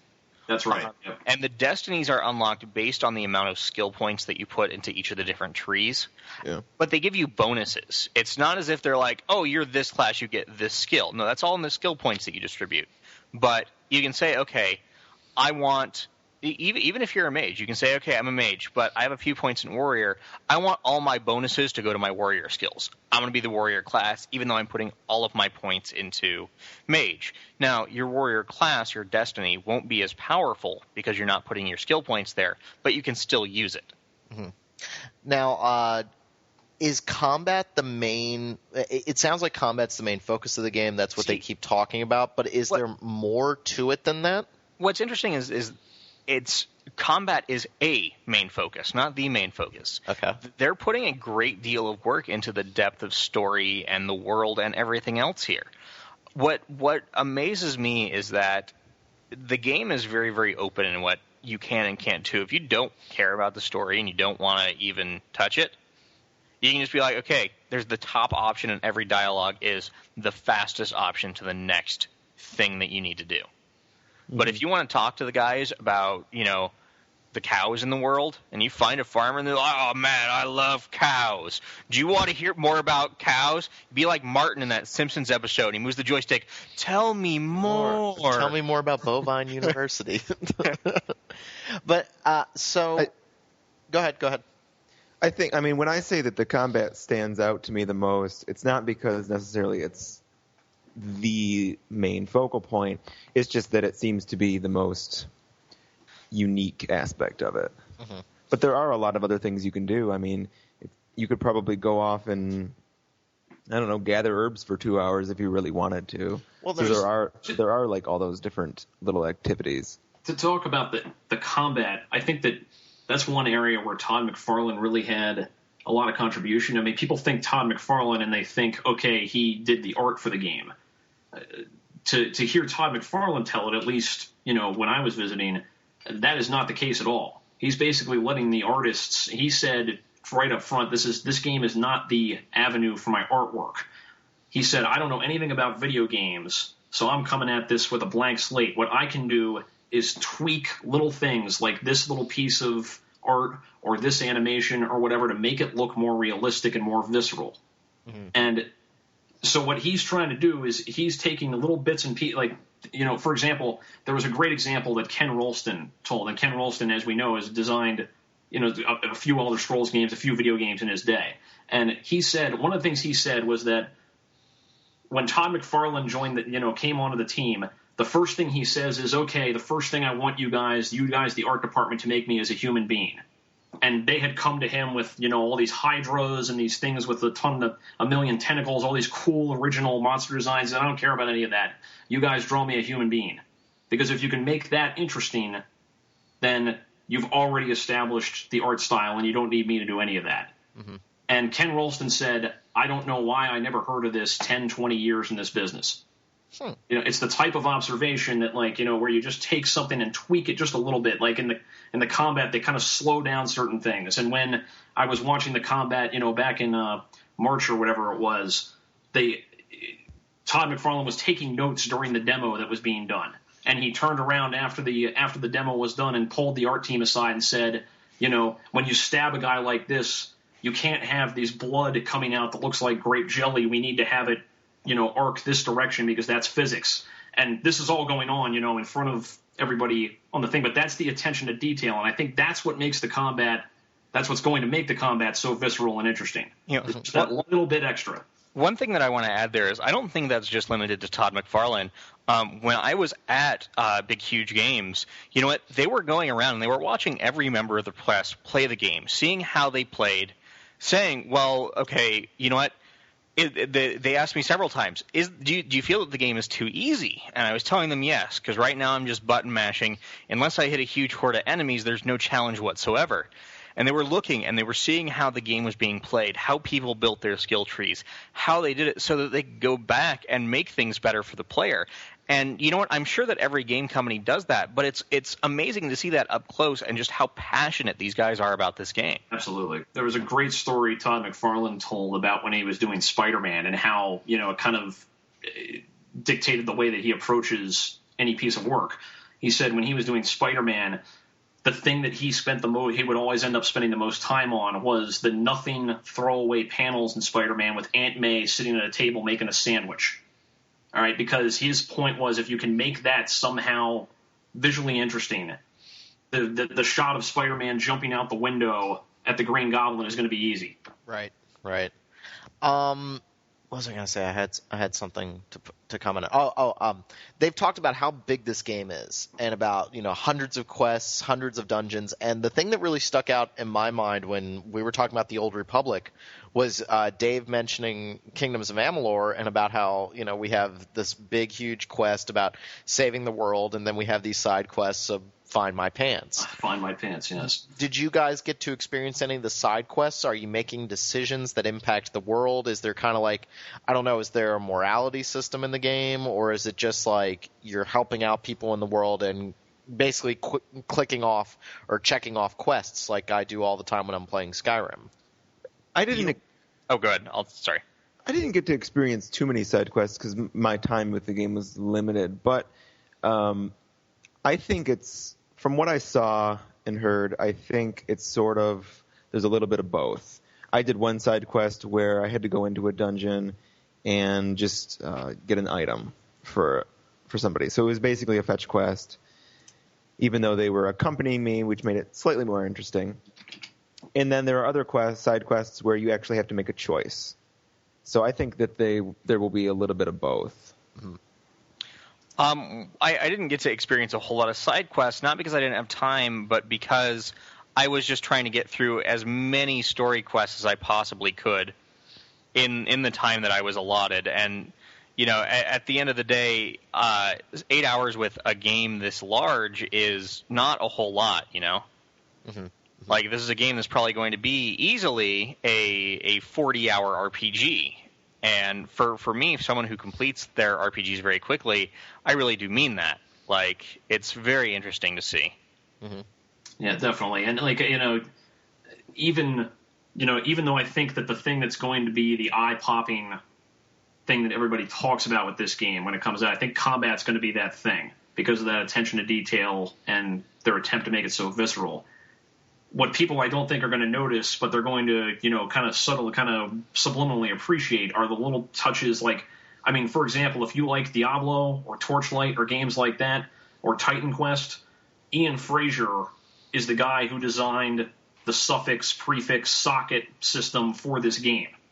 They got one of the guys, that was in a combat designer role for Titan Quest. So you're going to have, so if you like that sort of thing, it's there in the game.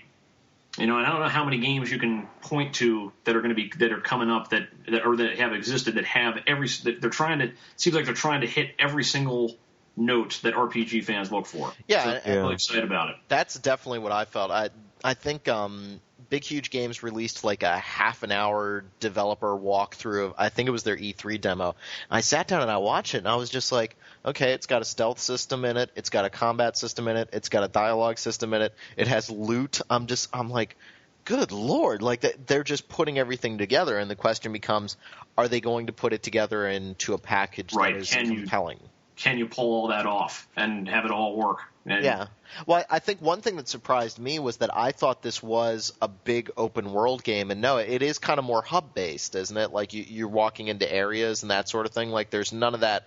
It's not like Skyrim where it is just a big open world and you can just look up at that mountain and go, I'm going to get up there. Correct? Not 100%. There's a lot of that. Like really? Okay. It's sorry. Go ahead. It's middle ground. It's not as open as an Elder Scrolls. But you're not seeing a load screen for every single area. Right. Okay. Now that's interesting. This is a game that I was not interested in at all, and hearing you guys talk about it, like I'm getting pumped for this game because, we talked a lot about Skyrim on the past couple podcasts. As much as I enjoy Skyrim, like it didn't hold my attention for long because the moment-to-moment gameplay doesn't interest me. I love the world and I love the stories that are being told. The gameplay doesn't hold my attention, and I'm kind of a Twitch gamer. I like my action RPGs quite a bit. There's a reason why I'm in the Mass Effect 2 over Mass Effect 1 camp. People think I'm nuts, but like this seems more like a game for me. This is kind of like, well, you're establishing a combat system that if I enjoy it, I will keep coming back to it. There's a reason I've played God of War through multiple times. I really enjoy that combat system. And, I think it's going to hit a lot of good notes with a lot of different people. I mean, one of the Destiny system that John mentioned, that actually it's not just a system for kind of determining your skills, and things and unlocking, various powers. There's also a tie-in to the plot with that. Basically the character you're playing in the world of Amalur, in the situation that you find yourself in, every person in Amalur at the time you're playing the game already has a predetermined fate, and you're basically the first person to be born. You come back from death, the first person to successfully do this, based on a machine that is being made. You're the first person to be born without a predetermined, not to be born, but to come back without a predetermined destiny, and that makes you unique in the world. And so the Destiny system is a reflection of that. You're the only person in Amalur that can determine their own fate. And as you interact with other people, you can alter their fate as well, which is why you have these, and I think Kyle and John can probably talk about this, you have these fate kills and things like that, where the action kind of slows down, where you're changing the predestination that was there for that character you're interacting with or that monster you're fighting. So they're taking all this stuff, and everything has to have, this was one of the things already Salvatore said, was everything has to have a reason. You can't just include it because it's cool, although they seem to be including a lot of cool stuff. You can't just include it because it's cool. It has to have a reason to make coherent sense in the universe they're trying to make. Mm-hmm. Well, another thing that interests me are the different play styles, because you have the 3 skill trees. I think it's might, finesse, and magic.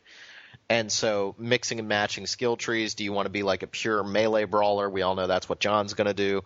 I'll probably be the stealthy character, and when Steven plays this game, he's just going to be the mage and just look wise.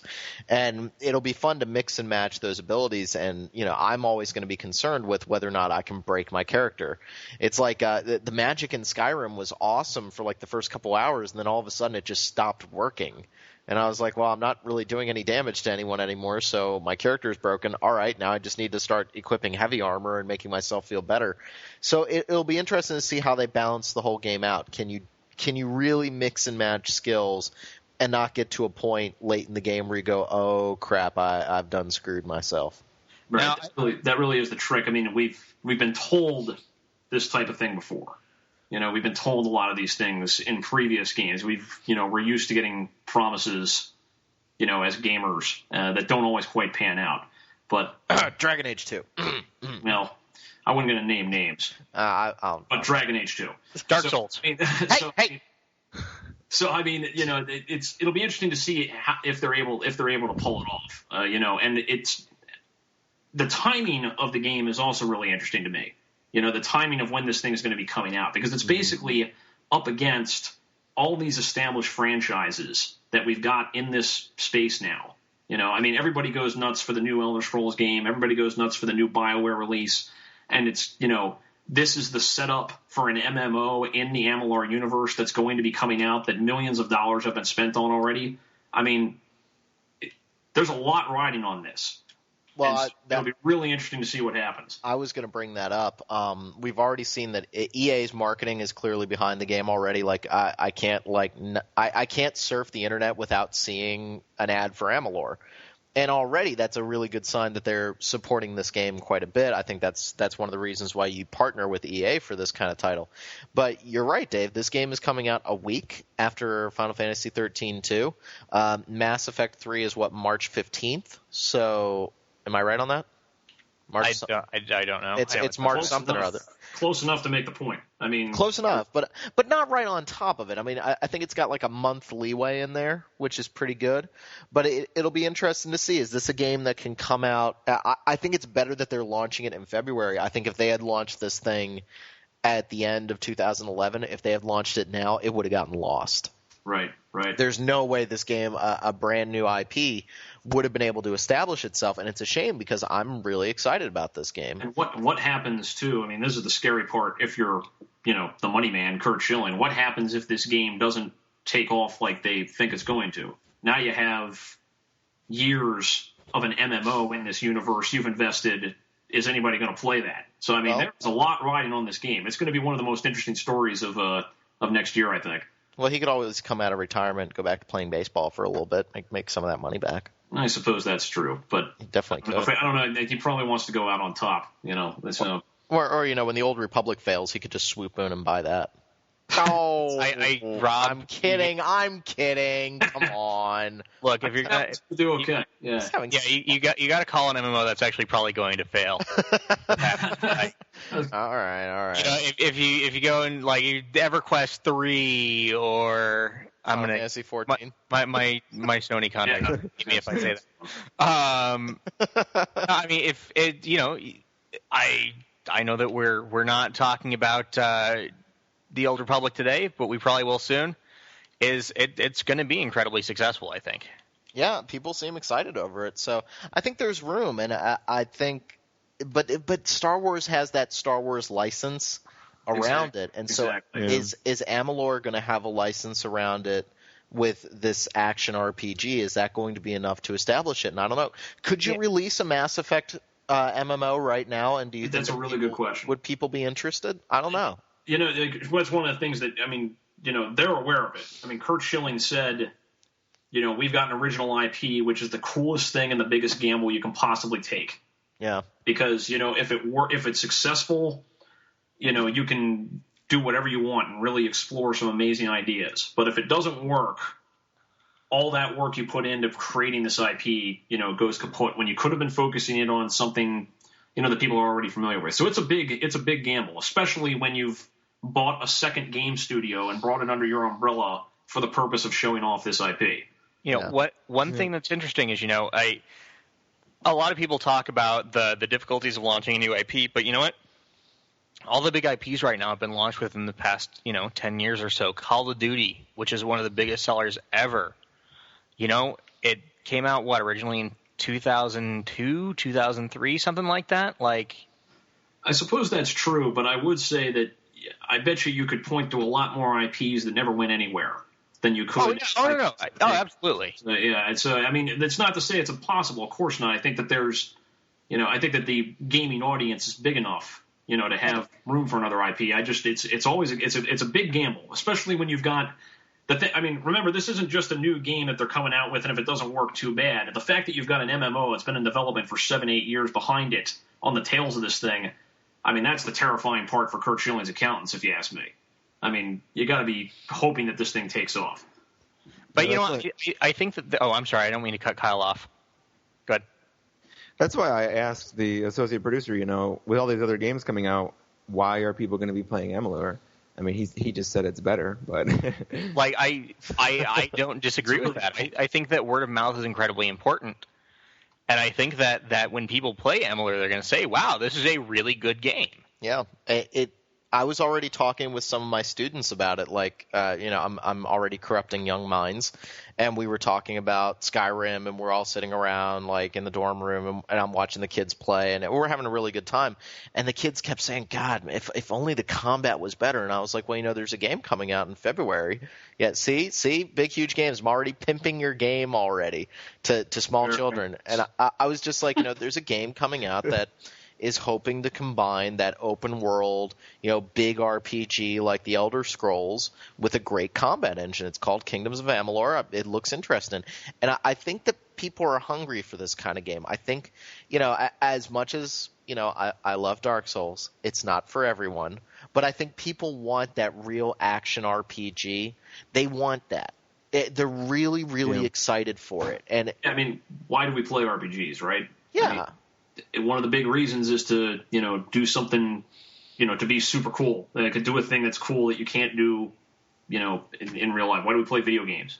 So if you can make the combat interesting and easy to get into, I think that just gives you that. That's the gateway. That's the gateway drug. If the game is fun to play, if the game's just fun to play, then all the other stuff becomes icing on the cake. The detailed loot systems, the hugeness of the world, et cetera, et cetera. Yeah, so, and I think that tapping into what Amalur does to separate it from the other RPGs out there, the fact that they're talking about the combat system, the fact that they're showing that off first, I think that's how you get people initially hooked. Boy, that's a great point. I mean, how many RPGs talk about that?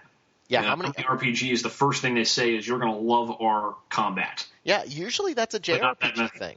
Usually it's a JRPG thing. Exactly. Well, usually what you hear is, we've got X amount of quests, we've got this many worlds, we've got da-da-da-da-da, and you know what? There is that in Amalur, but they're saying, we've got all that stuff, but we've got this too. Yeah.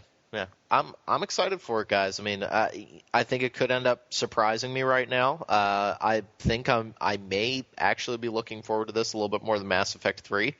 Just because I know what I'm going to get out of Mass Effect 3, and I know I'm going to enjoy it, but this looks a little bit different. This looks like something that I've wanted. I wanted Skyrim's combat to be not as flashy as Amalur, you know what I mean? But I wanted it to be as fleshed out and as big of a part of the game experience. It's fun.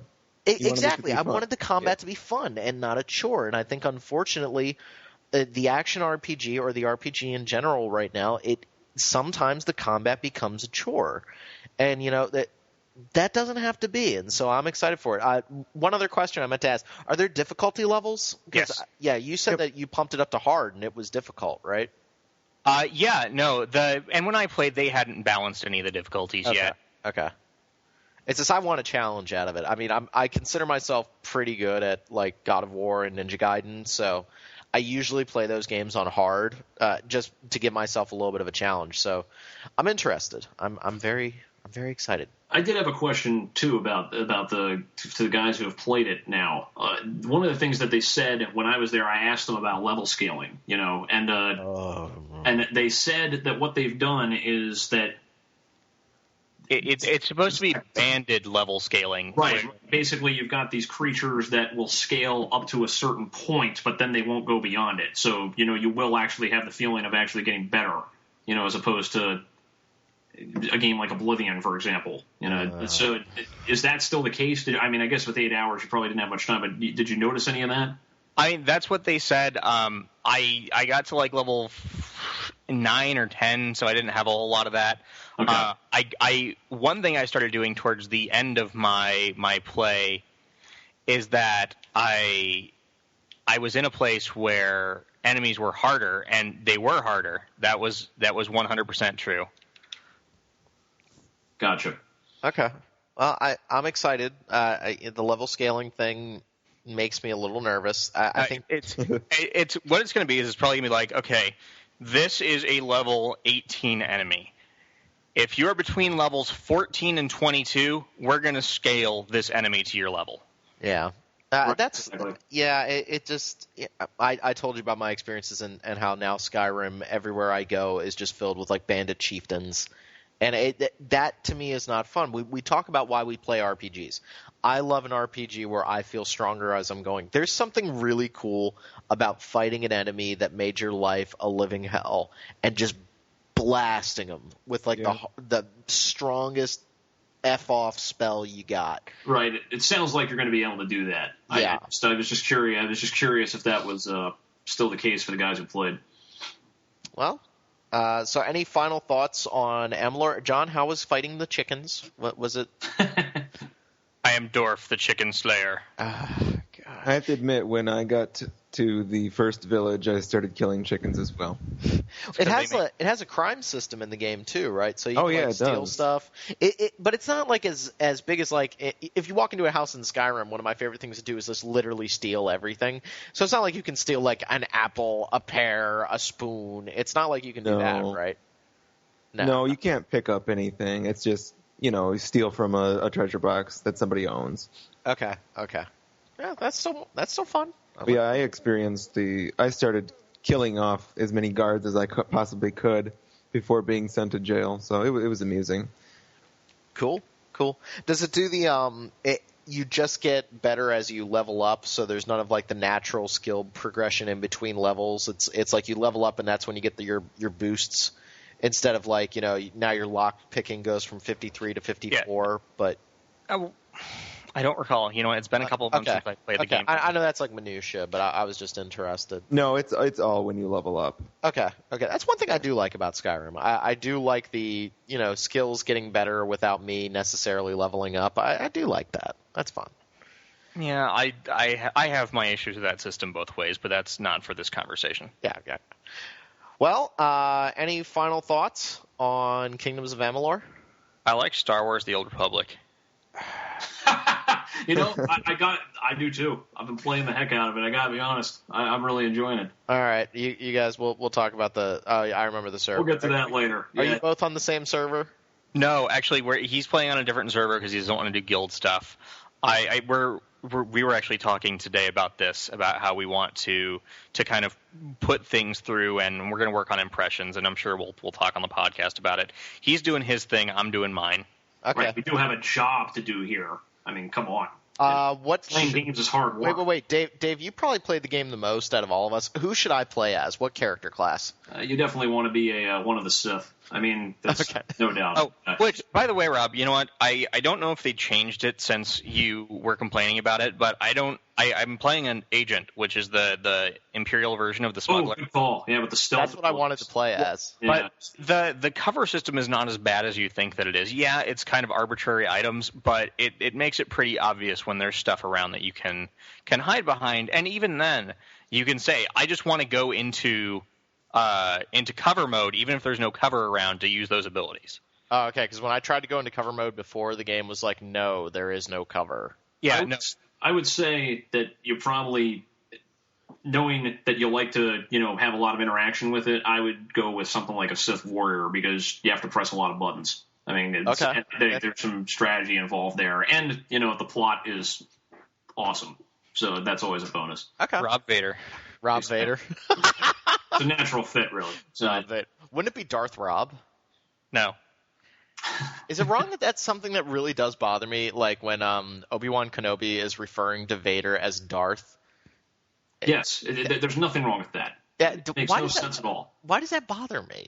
Because I'm sure that you've read the extended universe stuff. Not as much as you think, actually. No, I read Heir to the Empire like when I was a kid. No, it doesn't matter. But because we think of the Darths as a Sith title instead of a first name.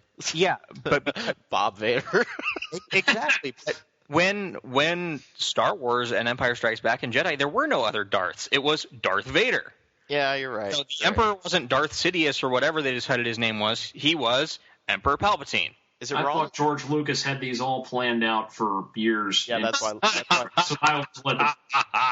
That's what I was led to believe. Is it wrong that I cry at the end of Return of the Jedi when Vader goes to save Luke? I don't know what it is about that scene, but now I'm like, what I cry about is on my Blu-ray version that it's Hayden Christensen that it shows.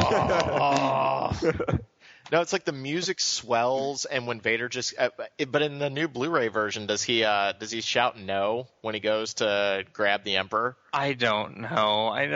Why have to be broken? Why can't I have my Star Wars? It's also, I want to see a new scene in A New Hope where Vader's like, they've gone to the planet Tatooine. Lord Vader, will you be attending there? No, I don't like sand. It's coarse and rough and gets everywhere. That's right. I'll leave this to someone else. And then immediately a CGI elephant or some nonsense walks in front of the screen so you can't see anything. Yeah, I think that's perfect. All right. Well, we'll definitely be talking about Old Republic. Good to see we finished the Amalur discussion so strong there, guys. Yeah, jeez. Well, we spend the entire time kind of gushing over the game. Like it's clear that we're all excited for it.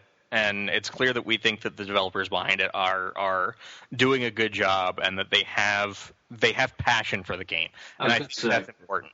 If anybody is going to be able to break in with a new IP that they clearly want to be on the level of your Mass Effect or your Dragon Age or things like that, if anybody's going to be able to do it, this is probably the team. I mean, it is, a dream team has been assembled here with the people that they've got. We'll see if they can deliver. Look, if Dead Island can sell 1 million copies, Amalur can sell 5. I'm just putting that out there. Can sell 5 copies or 5 million? 5 million. Well. I'm sure that's going way overboard, but understand. So what you're telling me is that I shouldn't buy Dead Island now that it's on Steam sale?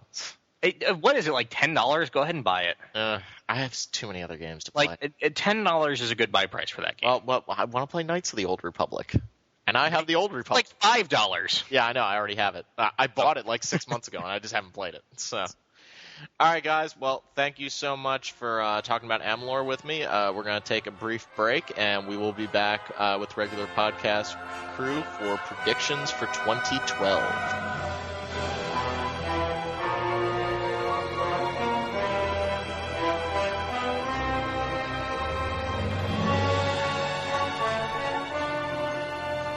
Welcome back, everybody, to the third part of our end of the year podcast. Once again, joined by John, Steven, and Zach. And we're going to talk about 2012. We're going to talk about predictions, games we're looking forward to, and going to start off with John. Are we going to see new consoles in 2012? We might see the ambulance. Wii U, Wii U. I had no clue where he was going with that. I'm not claiming originality on that at all, but I think you're right. I think we'll see the Wii U either at the end of the year or beginning of 2013. We're definitely going to see the Vita. But do you think we're going to see the first rumblings of PlayStation 4 and Xbox 720? It would not surprise me if we start to see very early things at E3 of this year or possibly CES of next year. And when I say next year, I mean CES 2013. Mm-hmm. I don't think that we're going to see the release of a PlayStation 4 or an Xbox 720 or whatever number they're going to throw on it this year. But I think that definitely developers are going to start getting dev kits towards the end of the year. Yeah. Do you think Sony's going to try to not rush to market, but try to not give Microsoft the very commanding head start they gave them this time? I think that they're going to try and come out even to the gate, and because it's tough. The advantage for time doesn't always work with the advantage over technology, but I think that the technology at this point, even if you wait 1 year, is not going to be significant enough to make up that time head start. This is not a Dreamcast versus PlayStation 2 scenario.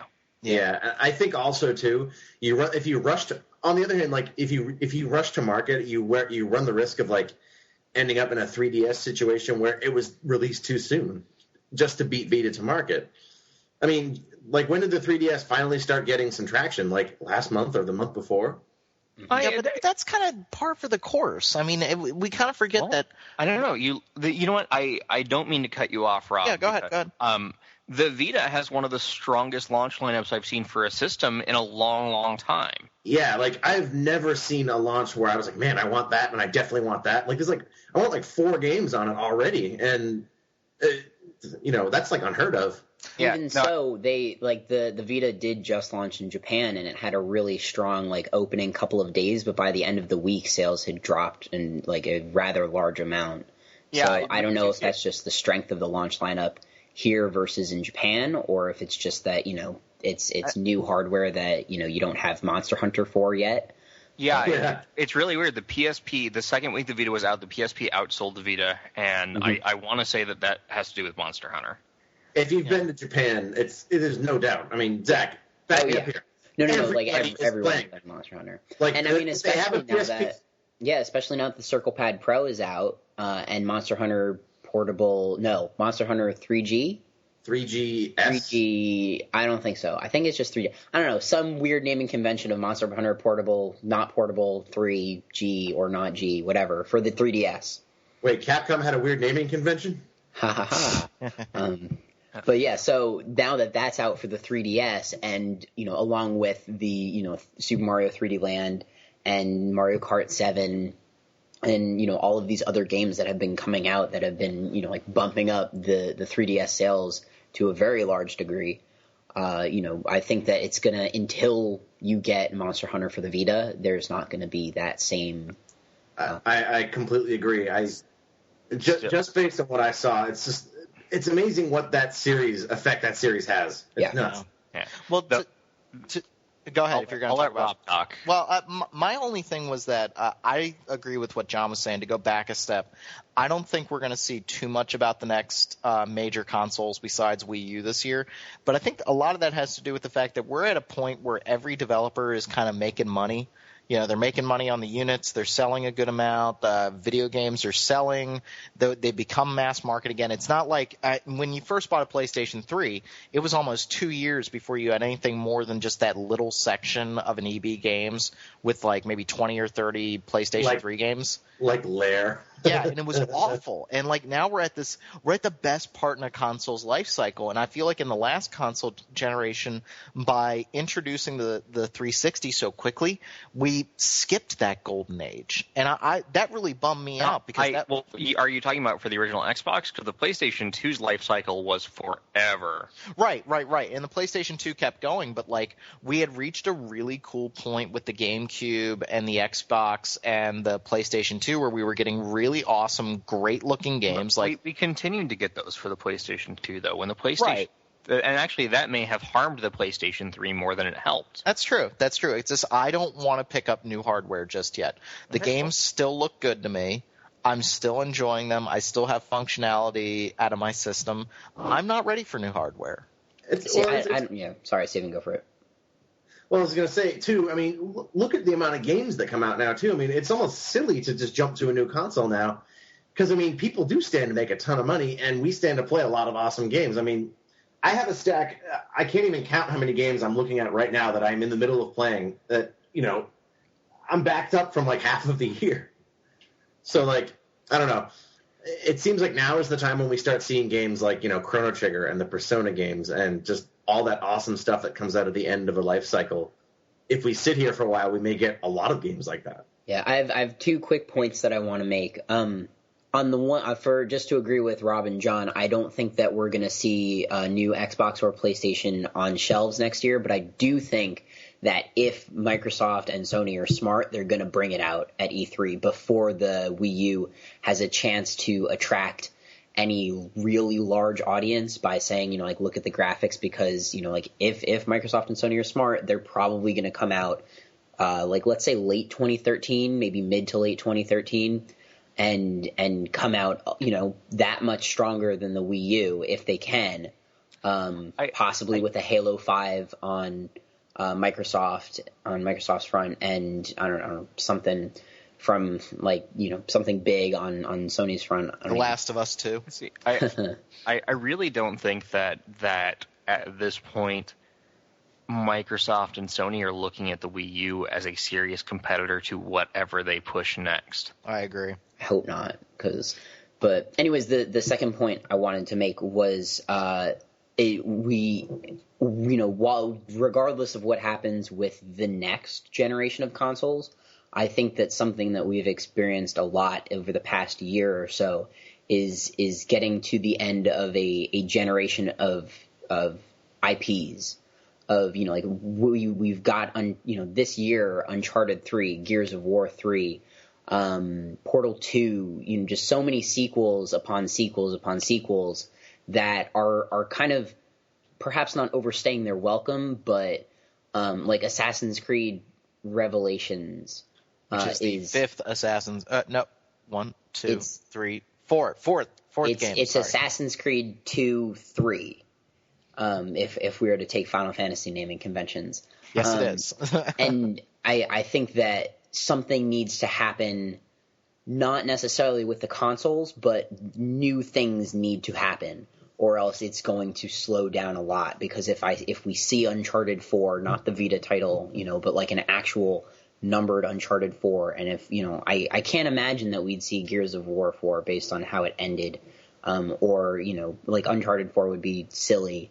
Portal will probably see something else, but Valve time. So yeah, I feel like we're already seeing the end of that though. Like I agree with you completely. I think that not that Uncharted overstayed its welcome, but it's kind of it's run its course, and I think they recognize that. Like, I don't think Naughty Dog intends to make another one because they're moving on to that Last of Us game, and True. Epic is working on the Minecraft clone or whatever it is. I'm glad somebody else said that. I think that game companies know full and well when they can stop milking a franchise. Ubisoft does. Yeah, that's what I was going to say. Is like we're going to see another Assassin's Creed next year. Yeah, and it may be Assassin's Creed 3, but hopefully it's an Assassin's Creed that's in a steampunk world or some kind of thing that might actually be fun. But you know what Ubisoft is reminding me of right now, and I hate to say it because I love the series, but they're pulling a Kingdom Hearts right now. Oh. Kingdom Hearts 2, and then like 10 unnumbered sequels that are not really advancing that part of the game. I mean, come on. One thing I wanted to make note of is it's not as if abuse of franchises is a new thing. Like, yeah, we had a higher percentage of newer IPs in the 16-bit era and 32-bit era, but you know what? The games that were successful got milked. How many Spec Ops games were there? Like 12? How many Mega Man games were there? It's not as if sequels are ever going to go away, but yes, there are going to be times where an IP will run its course. We're just seeing a new Twisted Metal game for the PS3 after how long since the last one? I certainly don't mean to suggest that like all sequels should be burned at the stake, but 5 sequels in 5 years. Yeah, we're getting to a point where something needs to change, and something is changing. Like we see BioShock Infinite, which might as well be a new kind of thing based on what we've seen, and we get The Last of Us, and I just want to see something more, and I feel like a console shift may or may not help that. I just want to poke at Steven because I like doing this. How many Musou games or Warriors games have we seen? Because it's been way more than 5 in 5 years. It's been the Dynasty Warriors game? Well, they're Musou, so yeah. I mean, you have the Samurai Warriors ones, the Dynasty Warriors ones, the Gundam ones in Japan. Yeah, really? Yeah, lots of Gundam ones. They're really popular. Well, I saw one of those. It's like exactly the same, just with robots. Yeah, pretty much. Yep. I mean, that's special audience of people who likes Musou games. People are like rabid about those too. Like you can't mess with people who like those. Yeah. So I want to go back to the point. I thought Rob was actually going to talk about the Vita when I let him talk. I'm sorry. And then he went back, and now me talking about how awesome the Vita launch lineup is now like, wow, where's that coming from? Even though it was topical when I was trying to talk about it. I'm sorry. Okay. I would like you to talk about this as well. But I just want to go back. None of these are RPGs, but all of these are titles that are going to be out on launch day. Hot Shots Golf, Mod Nation Racers, Uncharted, Wipeout, Blaze Blue. Ultimate Marvel vs. Capcom. Full console game. Yeah, Ultimate Marvel vs. Capcom, Touch My Katamari, Dynasty Warriors. Ooh la la. I don't want to. Rayman Origins. I didn't realize there was Rayman. Mm-hmm. Yeah. Vita. It's coming out on Vita? That's awesome. I wanted to play that. Yeah, I might just pick that up for Vita. Yeah, I think the Vita is going to be a lot of fun. I'm hoping that we see, kind of a resurgence of different types of handheld games. We've talked before about how I like to play very different things on a handheld system. One thing I want to see. I'm getting the Vita First bundle, which comes with little Deviants, and bad things. Oh, I like Big Big. Big Big's made good games before. No, I've just heard it's impossible to control, but I but that's why I want to try it out, because it uses the back touch screen and all that kind of stuff. Yeah, we want to see if it works. So. Yeah.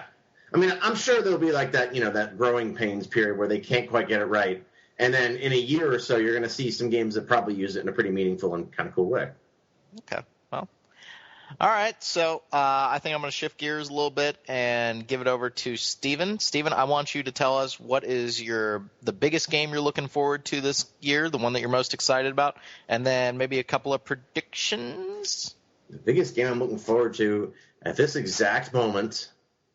Hey, you should steal Rob's thunder and say Diablo 3. Oh my God! I almost forgot about that. Wow, I have a 2-way tie and a runner-up. Two-way? Yeah, I think that's cheating, Steven. It's definitely cheating, but I'm going to do it anyway.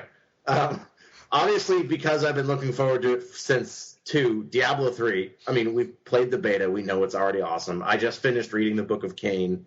I know who the bad guys in Diablo 3 are going to be.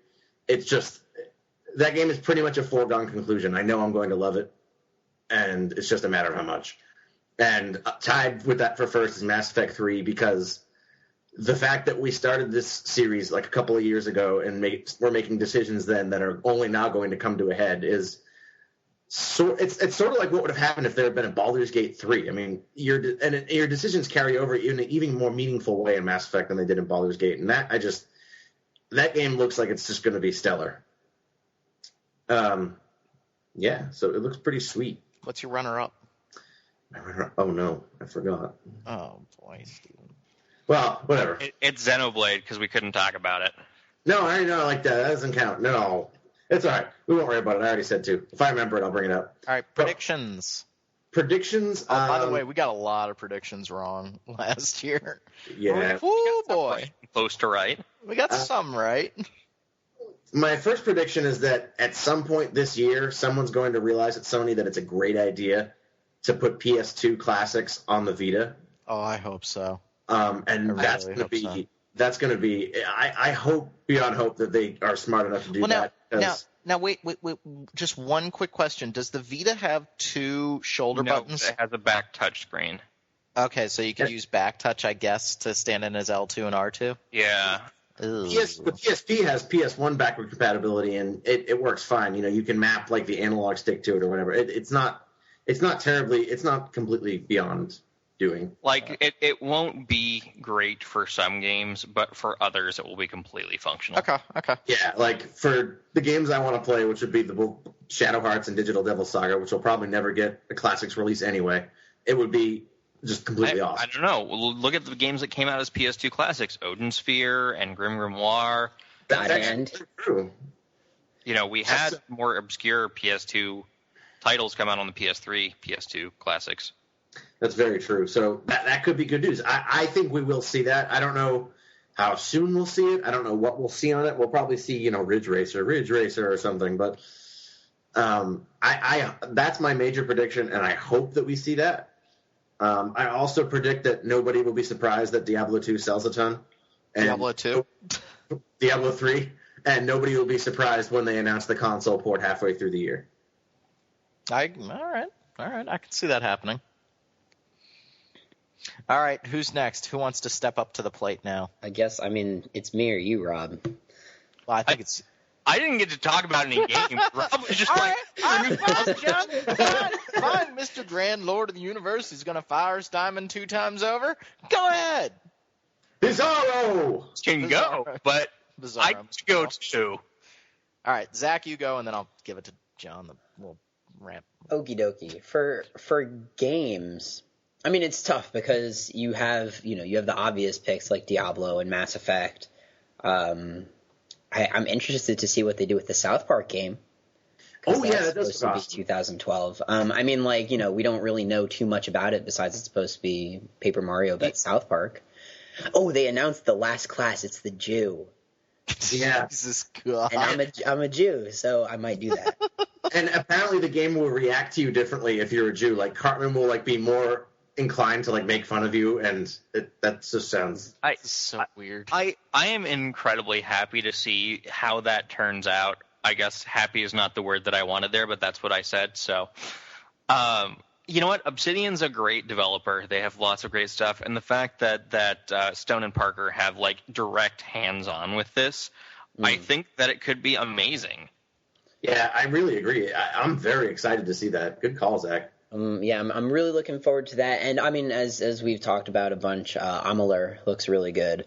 Yeah. So, you know, I mean, like when we were thinking about it, when I was thinking about what sorts of games were coming out, I just couldn't think of anything.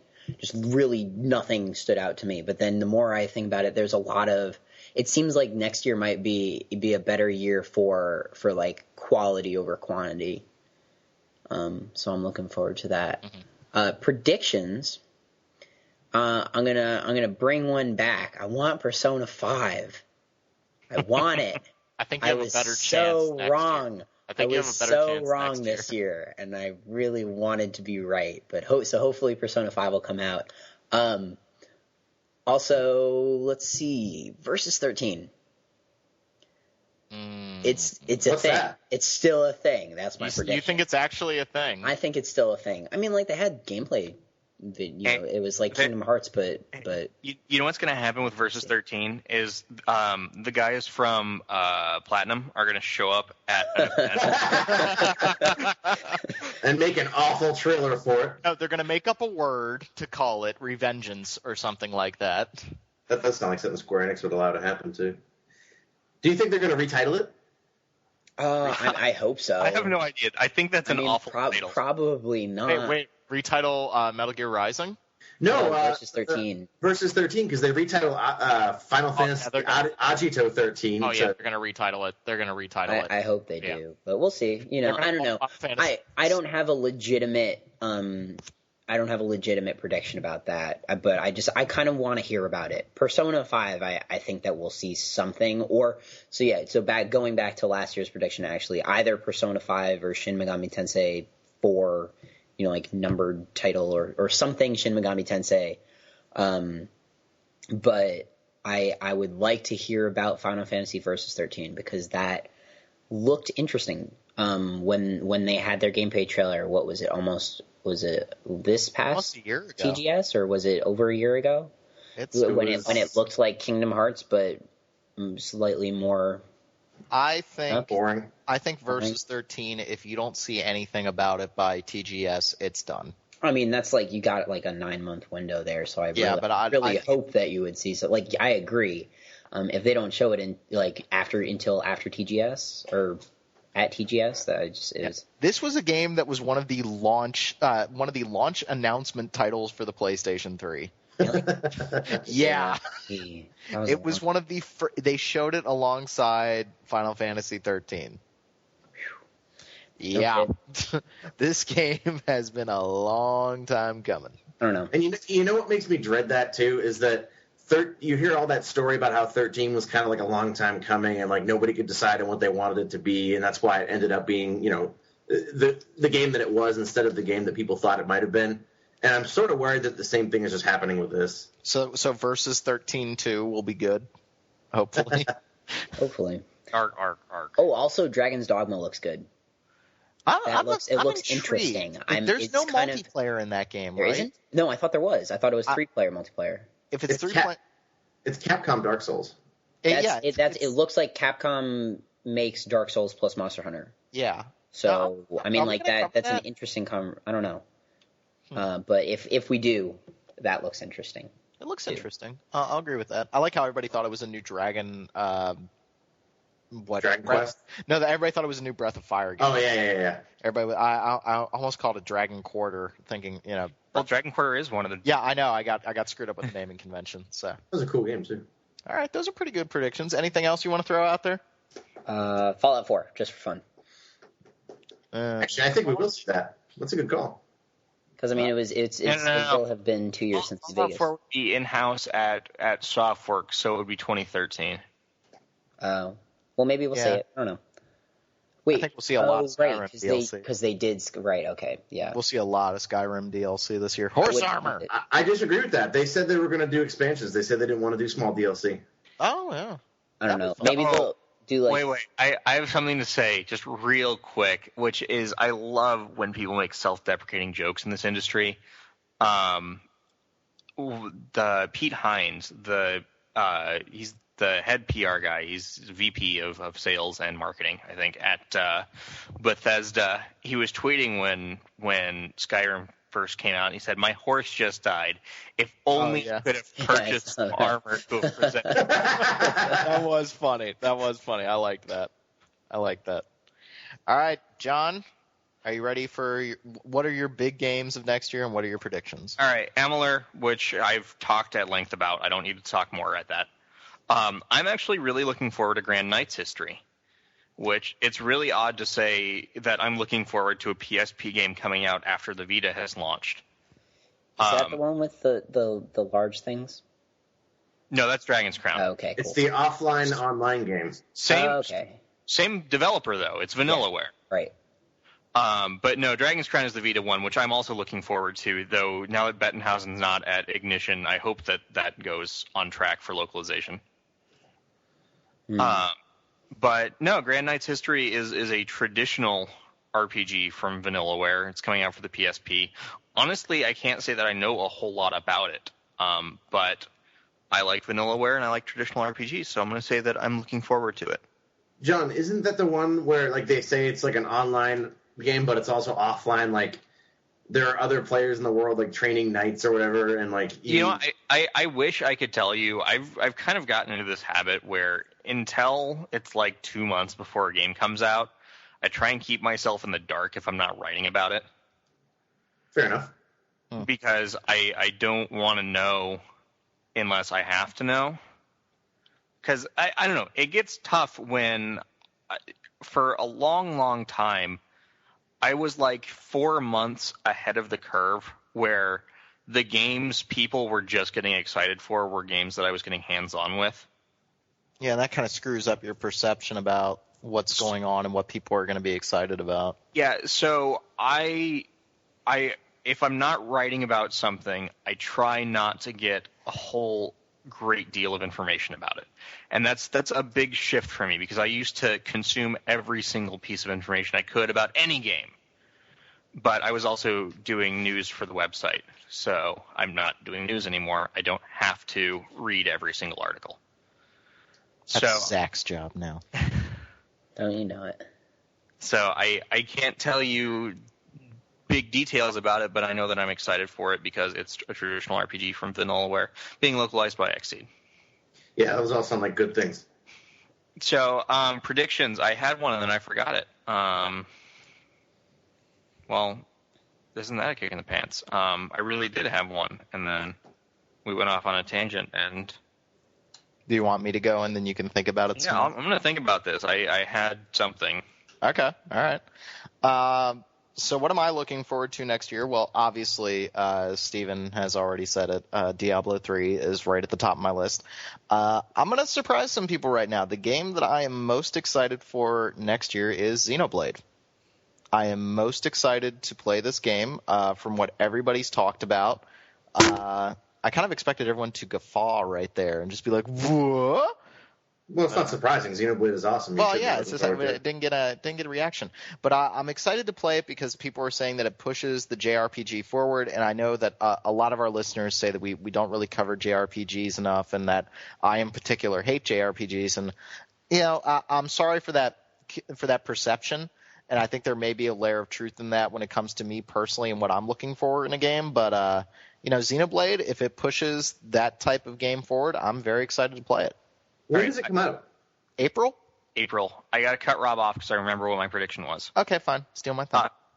No, you're talking about Xenoblade. We've talked about Xenoblade. We know, and I'm interested in Xenoblade too. Xseed will publish Extreme Escape Adventure, Good People Die, sometime this year. Oh, I really hope so. That looks so cool. I could really get behind that. Is that really only like that's 3DS and Vita, right? Yeah, I think so. Damn it! All right, I guess I need a Vita.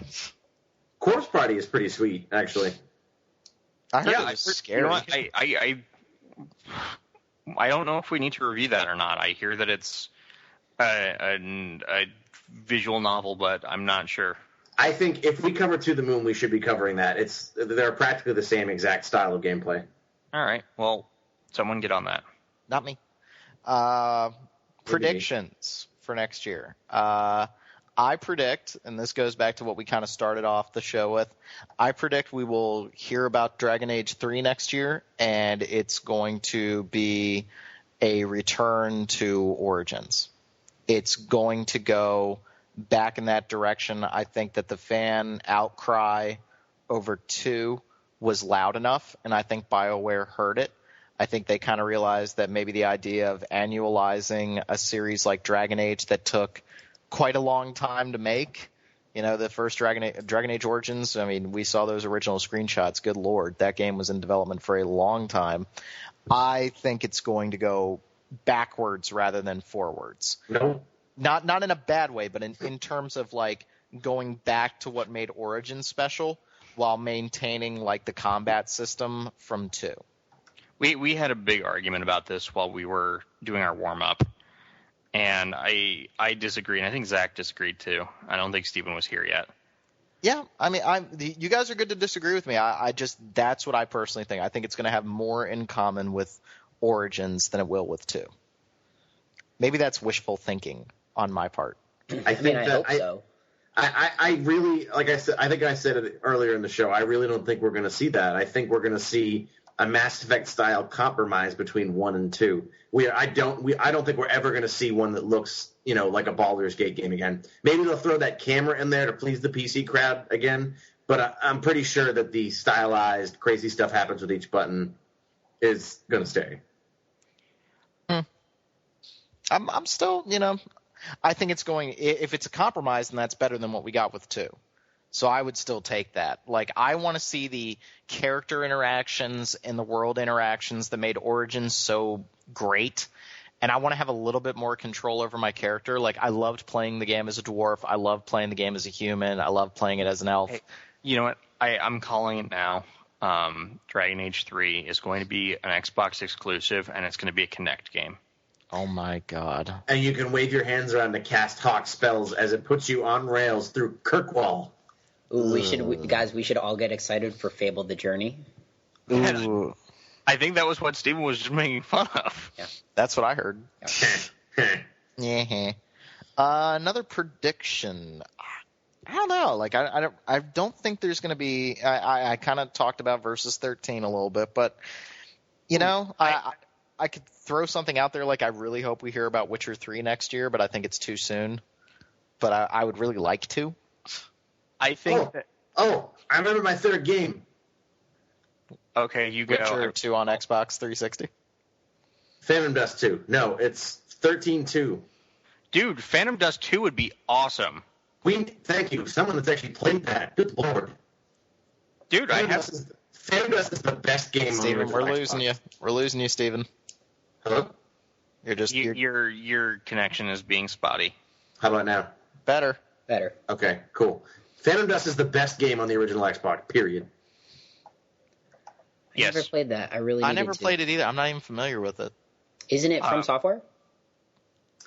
Actually, I think it is. It was published by Majesco, though, because Microsoft didn't opt to pick it up from Japan because they didn't think it would be good enough. That and Otogi I've been meaning to play. Both are from Software games, but I don't know. I don't know if they're backwards compatible. Is Phantom Dust the mech game, or am I thinking? Phantom Dust is. Go ahead, John. All right, no, you're thinking of Metal Wolf Chaos, which is also a fantastic game. Oh yeah, that's the one where you're the president of the United States in a mech suit. Yes. Also a From Software game. Yep, they make great games over there. No, okay, so Phantom Dust is an action RPG-ish trading card game almost, where you create a deck of abilities and you go out and you duel with those abilities, but it's an action game. And it's sorry. I think we're both going to say it's fantastic. Yeah, it's fantastic. It's what Magic the Gathering would be if they correctly translated it to a video game that wasn't just you playing the card game. All right. Well, From Software, get on that. They tried to a couple of times and didn't do a good job at it. Yeah, and it's just spectacular. So Steven's excited about Final Fantasy 13 too. I'm hoping that we hear something about Witcher 3. I had a last thingy. A last prediction? Yes. I think that we're going to see more games that are top quality from Japan this year. Absolutely. I would hope so. I hope so. I think over the past 2 or 3 years, we've seen kind of lower quality games from Japan, and it's been unfortunate. And I think that we're really going to see some top tier Japanese games. And I think that's not just limited to the RPG space. Hey, my favorite game of this year was a Japanese game. By From Software. From Software is clearly the man of the hour, or the woman. Something like that. Developer, I think, might be. Yeah. Men and women. How quickly do you think until we see Dark Souls 2? Not this year. I think you're right. I don't think it's going to be this year. I think maybe we'll hear rumblings about it at TGS 2013. But it took them a long time to make Dark Souls. Like, if you take the time from the Japanese release date of Demon's Souls, I mean, it took them over 2 years. So I think we'll see another one, though. I think we'll see Metal Wolf Chaos 2. We're definitely going to see a Dark Souls 2, and I'm excited for it. Phantom Dust 2, up in here. So does anybody else got any wild, crazy predictions you want to throw out there that we can then laugh about this time next year? Final Fantasy XIV will shut down by the end of next year. Capcom releases a new Mega Man. Oh, wait. Did you guys see that there's been rumblings that we're going to see Final Fantasy 15 this year? I heard about that, yeah. Final Fantasy Versus 13 is Final Fantasy 15. You know, that wouldn't... That would be on to something there. That's my revised 13 prediction. And that would fit with them getting 3 Final Fantasy titles with a number on them on a console. Wow. Ooh la We la. just solved it right there. We think 14 is going to come out this year? No, isn't it for? It's the late 2012, early 2013. I thought was the that new. Thing is that doomed? Because I mean, no one's going to buy it again. I'm telling you, 14 too. It's coming. I hope they market it as such. We're even more doomed than it was. I just had a bunch of lag. I don't know if what I said came through. I had lag as well. Yeah, say it again, John. I don't think that Final Fantasy XIV PS3 is going to be a product. I think you're right. Yeah, I think it's going to be PC only. I think the problem with the version 2 thing is that the game has failed. Everyone sees it as a failure, and nobody's going to see it as anything but a patch. Well, what's interesting is the one possibility that I've heard and that I think might work is if they rebrand it, if it ceases to be Final Fantasy XIV and is instead True Fantasy Live Online. That game looked awesome.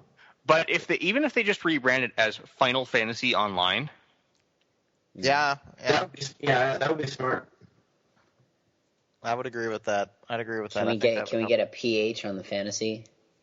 Oh, do we? What about Phantasy Star Online? Oh my gosh! How did I forget about that? That's my number one most anticipated thing, along with Mass Effect and Diablo 3. Are you moving back to Japan though? Because we're not getting that for a while. Japanese PC games don't often come to North America. Yeah, we're still waiting on that. I can play in Japanese, bro. We're still waiting on that Dragon Ball MMO to come over here. I'm not. I am. I want to play as Piccolo.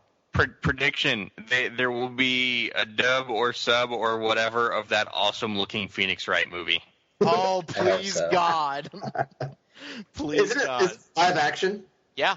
That's awesome. Is that out in Japan, like on DVD yet? Because I'm looking for. No, it comes out, I think, in theaters in February. But Game Informer posted some pictures today of the best hair. I was going to say, it's Japan, so they definitely got the hair perfect, didn't they? I've been looking for a project for my Japanese class next semester. We're going to translate something, and so. Oh, John. It's so true. They did keep the hair perfect. The hair is fantastic. Oh, my God. I love Japan so much. Oh, my God. Japan never, ever lets me down when it comes to stuff like this. Oh, my God, the one dude has the same hair, the Persecutor or whatever. Or like the guy with Miles Edgeworth, yeah. Yeah, that's just perfect. Oh God, I forget the girl's name. No. Africa. I know who you're talking. Yeah. Oh my. I love who they picked for Udgy. It's really good. God, there's a freaking parakeet. Cockatiel. Sorry. Oh my. Phoenix Wright up in here. There we go. Best movie of 2012, right there. Okay. So, any other surprises for 2012, guys, or is that? I think that's it.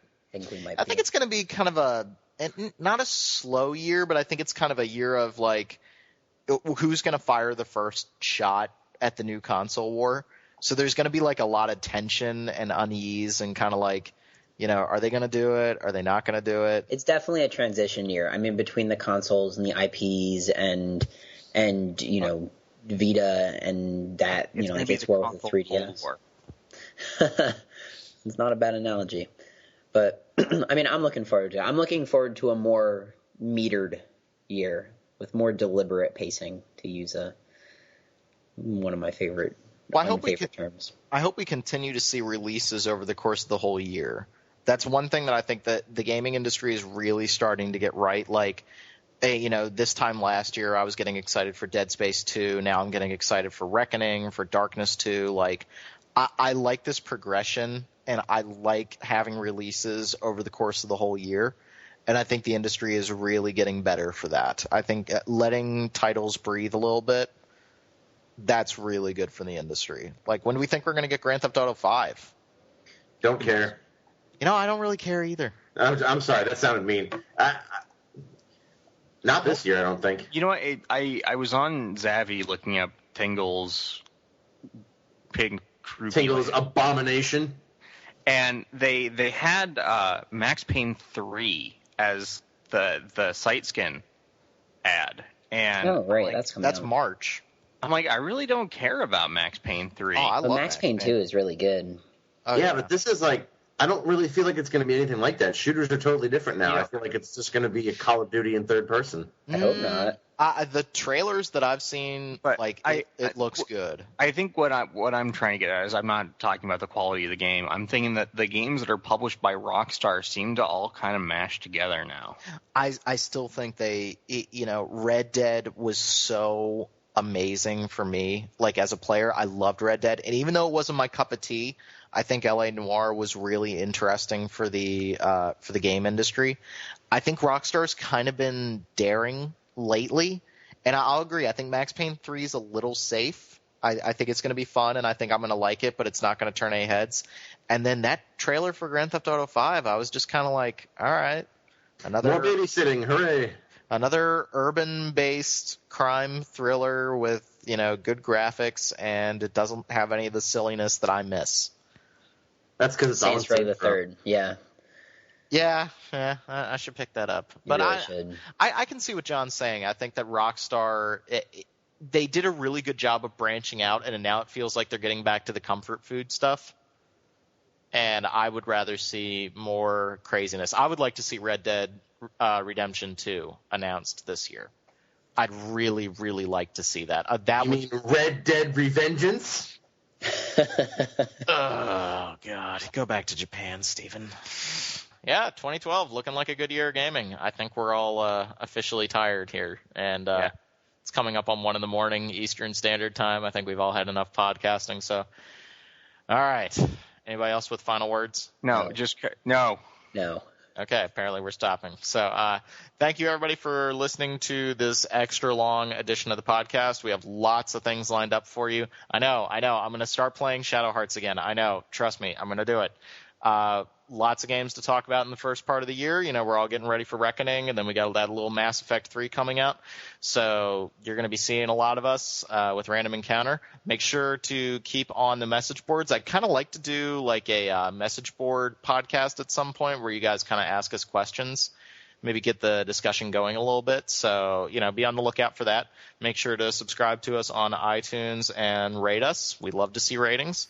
And genuinely let us know how it goes. And thanks again for listening, everybody. Hope everybody had a very happy holiday and a very happy new year. And we'll see you all in 2012.